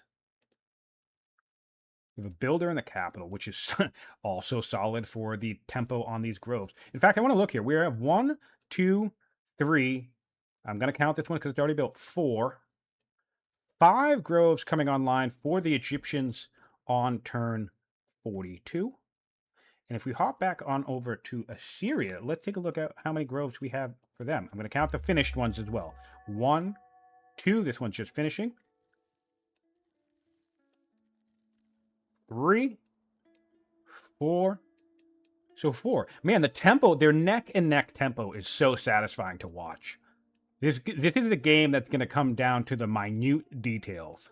And unfortunately, in some ways, it will come down to some of the lucky details. I mean, when you have a game so close between such skilled players, it will matter, whose heir or ruler dies when and whose doesn't. Who gets a long reign and whose doesn't. And unfortunately, that's kind of unavoidable. I don't think it's as game defining as one might think, but it will play a role. And I think both of these players are playing exceptionally well. Ninjaa has his economy. I mean, thank the gods. Ninjaa actually has an economy in this game. That alone is shocking. It's turned 41, and the man has an economy, so that's fantastic. And I'm being a little trolly there. He actually had a really strong economy in one of his earlier games as well. But his most recent game, he just went the entire game ignoring economy, and it almost backfired. It really almost cost him that game, despite a very powerful opening. So it's nice to see him on his economic game in this session, taking a couple of lessons from the previous match forward to a strong opponent. You can't neglect your economy in it against an opponent like Aran. And I'm speaking from experience, because again, I'm a very similar player to Ninjaa, who goes all in, and I think I had a very, very strong showing, a very strong game against Aran. But I think one of the reasons why I lost that long term was economy reasons, for sure. I went too hard in my economy. I bankrupted myself mid-game and spent way too long recovering. And you just don't want to happen. You don't want to, as little as you can, you want to spend as few turns catching up to your opponent. Because even in this game, Aran's catching up on science, right? And that's inevitable. And that's okay. Even 1,000 science isn't insurmountable. But you want to try and spend as few turns as possible playing catch-up against your opponent when you're in such tight matches like this. And that's one of the things that's great about Ninjaa's performance, and the fact that he's pivoting to economics here. Because if he is going to lose, it's going to because he allows Ninjaa to catch up. He allows Ninjaa to get a strong foothold on the map and in the game, developmental-wise, and then overtake his own empire. So it's in Ninjaa's best interest to have a very efficient empire early on. And so that's really nice to see him flexing his economy here. He does, of course, have slavery, though. He also has hit 4 laws. Unlike Aran, who I do not believe has operated, put slavery on yet. No, no. Yeah, he does have slavery now. He pivoted. He started out with freedom. Very early, very quick shift on that, but I don't mind it. He had freedom. He did first law, freedom, for a couple of settlers, a couple of workers, and, it's only turned 42. He decided to pivot right into slavery. So that's probably like a difference of maybe 20 or 35 turns. Not a lot of turns here. I don't know when this was adopted. In fact, I can find out.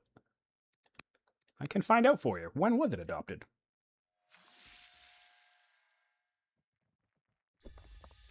Turn 14. So about 30 turns of freedom, give or take. 26 turns of freedom. And honestly, I think that's fine. I think that's all you need. Gets you a slate of settlers, gets you a solid early worker in every city, right? And then just, there you go. You're expanded, swap into slavery and start raking in that income. A little bit backwards, by the way. I think initially when those law pairs were designed, and they've gone through several iterations, I think the idea was you start out with slavery and then evolve yourself into freedom. But now mechanically, unfortunately, it's gone backwards because freedom is the better law. I mean, freedom honestly can be good all game. The rebel chance and the growth is useful at various stages in the game. But more often than not, I think players do freedom early and then swap into slavery and just stay into slavery indefinitely. It depends on your goals and what you're going for. Look at all this. Look at this religious complex going for Aran here. We're going aristocracy. My guess is we're going straight for... Ooh, nice. We have doctrine pinged, of all things. I like that. But, oh, I really like that. If he can get the Jebel and not have to actually build any of the temples, that'll be solid, and then he can run orthodoxy and catch up momentum there. But he's getting monasticism as well, and that's going to be nice. We have 10 more minutes left in this match, so strong openings from both players, and then we will be resuming the next session on Saturday in about 4 days' time. So hop onto the Discord. Next tournament, I want to get better at linking these videos together. I don't because it's difficult for me to do all of this stuff, to be totally honest. You know, I'm very much a like turn the camera on and go, and then when it's done, I mean, I'm just happy I pressed the button, right? But I would like to do things like linking the bracket, linking the Discord, linking lots of more other information on the, like, none of my videos I think have descriptions, or just a handful. I added a description on this one. I want to get better about that. Hopefully we can improve over time. You know, this is my first time. I've never done, I'm not a YouTuber. I've never done stuff like this before. So it's this community, it's this experience that's getting me so involved. We are seeing roads. Love to see it. So again, strong economic mindset from Ninjaa. He did his usual burst opening, but he's now righting wrongs. He's now making sure that he doesn't forget the bare necessities.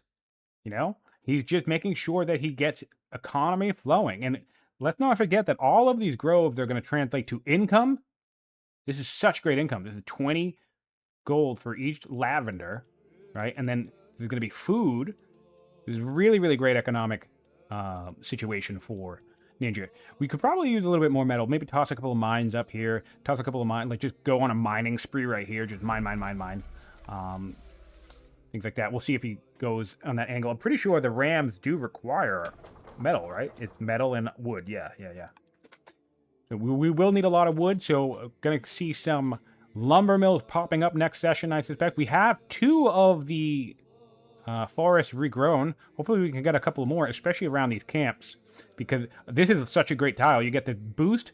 I don't know who knows this. Well, not... Let me rephrase that. This could be easy for some people to miss, but camps do 20% for adjacent lumber mills. Those are the 2 20% tiles next to a river, which also boosts lumber mills. So that's... Yeah, that's 100% lumber mill increase. It's 20% from these 2 tiles and 60% from the river. So that's 100%. That's a 100% lumber mill tile right there. Very important to watch out for those synergies. All right, 1 turn aristocracy on our Egyptian friend. Let's take another peek at this. I'm really curious of the side. 65 to 51, so still a consistent lead for Ninjaa. But mostly now they're relatively even. What we're looking at primarily is the fact that Ninjaa managed to dump 1,000 science into the pool in the first 30 turns of the game. And now Aran's going to have to hope that he can weather the length of this game to catch up long term. Probably going to get pillaged down here. Needs to get a... Oh, yeah, so we have been doing it. This tactician has been sitting here this whole time, healing. And to me, I just consider that a waste, because we're also hanging out up here as well. Which I guess, I suppose, it'd be hard to maybe clear this camp with just 2 units. Or no, actually, no, maybe not.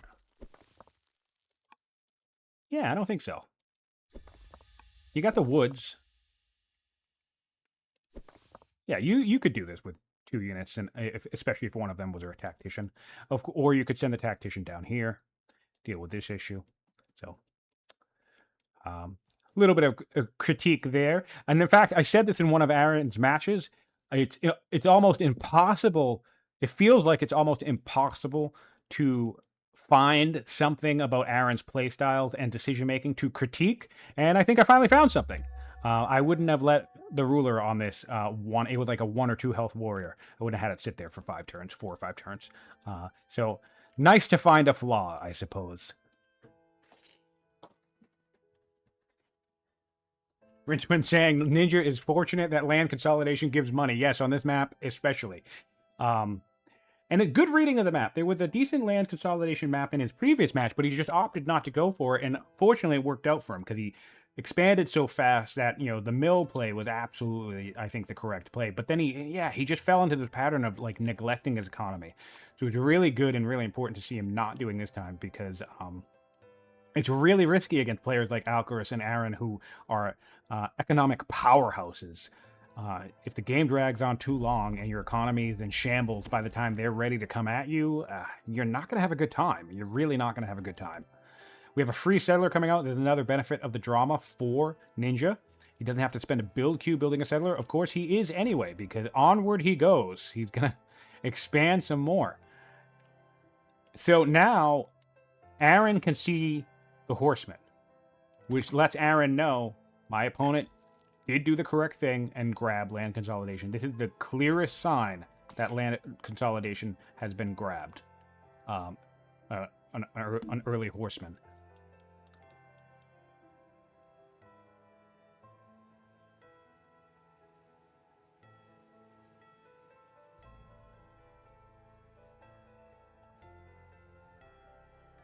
Yeah, this session should be coming to a close soon, which is unfortunate. I'm having a great time. I'm looking forward to part 2. It's a very, very great opening.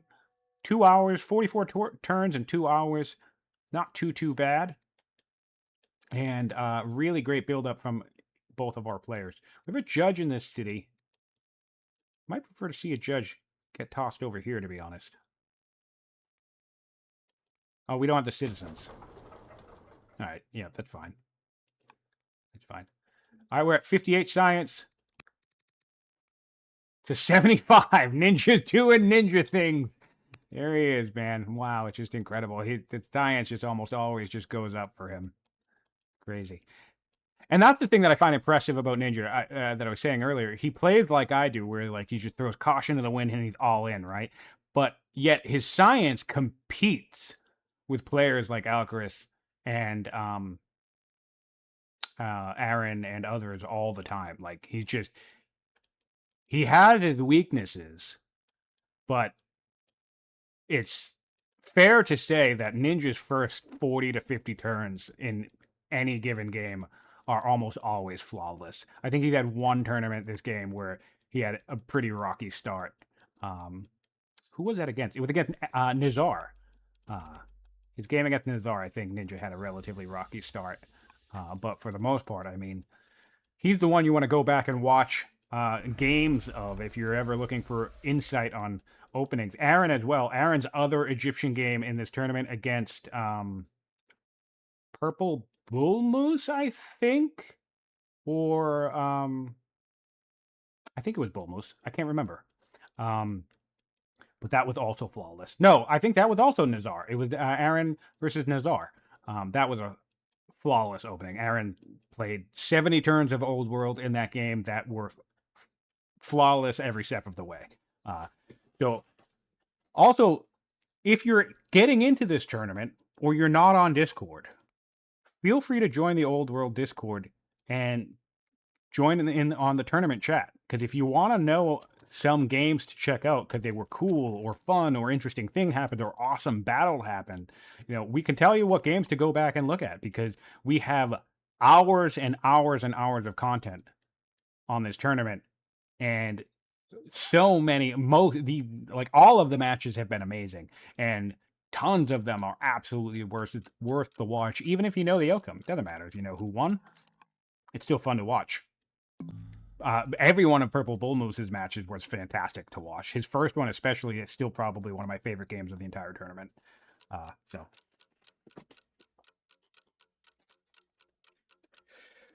First-person replays are not available in this game, unfortunately, no. Chat's asking if you can watch the game replayed. Unfortunately, not. You can watch someone record their perspective. Some of our tournament players do that.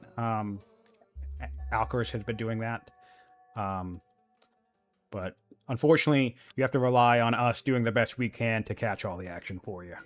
And you can always mute us. I know I talk a lot, so if it ever gets annoying, you can always mute me. And of course, I also always appreciate feedback on that front. So you can either comment here, comment on my YouTube channel directly, or message on Discord. Either message me privately or publicly, I don't care. And, provide me feedback to the way I cast or the things I talk about and things like that. All right, so they have wrapped up here. The game has come to an end. This is the first opening session of Aran versus Ninja. Egypt versus Assyria. Love to see that pick, by the way. No Carthage. Fantastic to see no Carthage in this high-level match. And let's do a quick overview of where we're at. So science is 75 to 54. With a lead of 1,100 science for Ninja in the pool. Stats-wise, we have better wealth in Egypt, by a decent margin. And I'm pointing this out because it matters here because our economies are so close, you know, and Ninja is going to need to make sure that his economy stays up. Population is neck and neck specialist.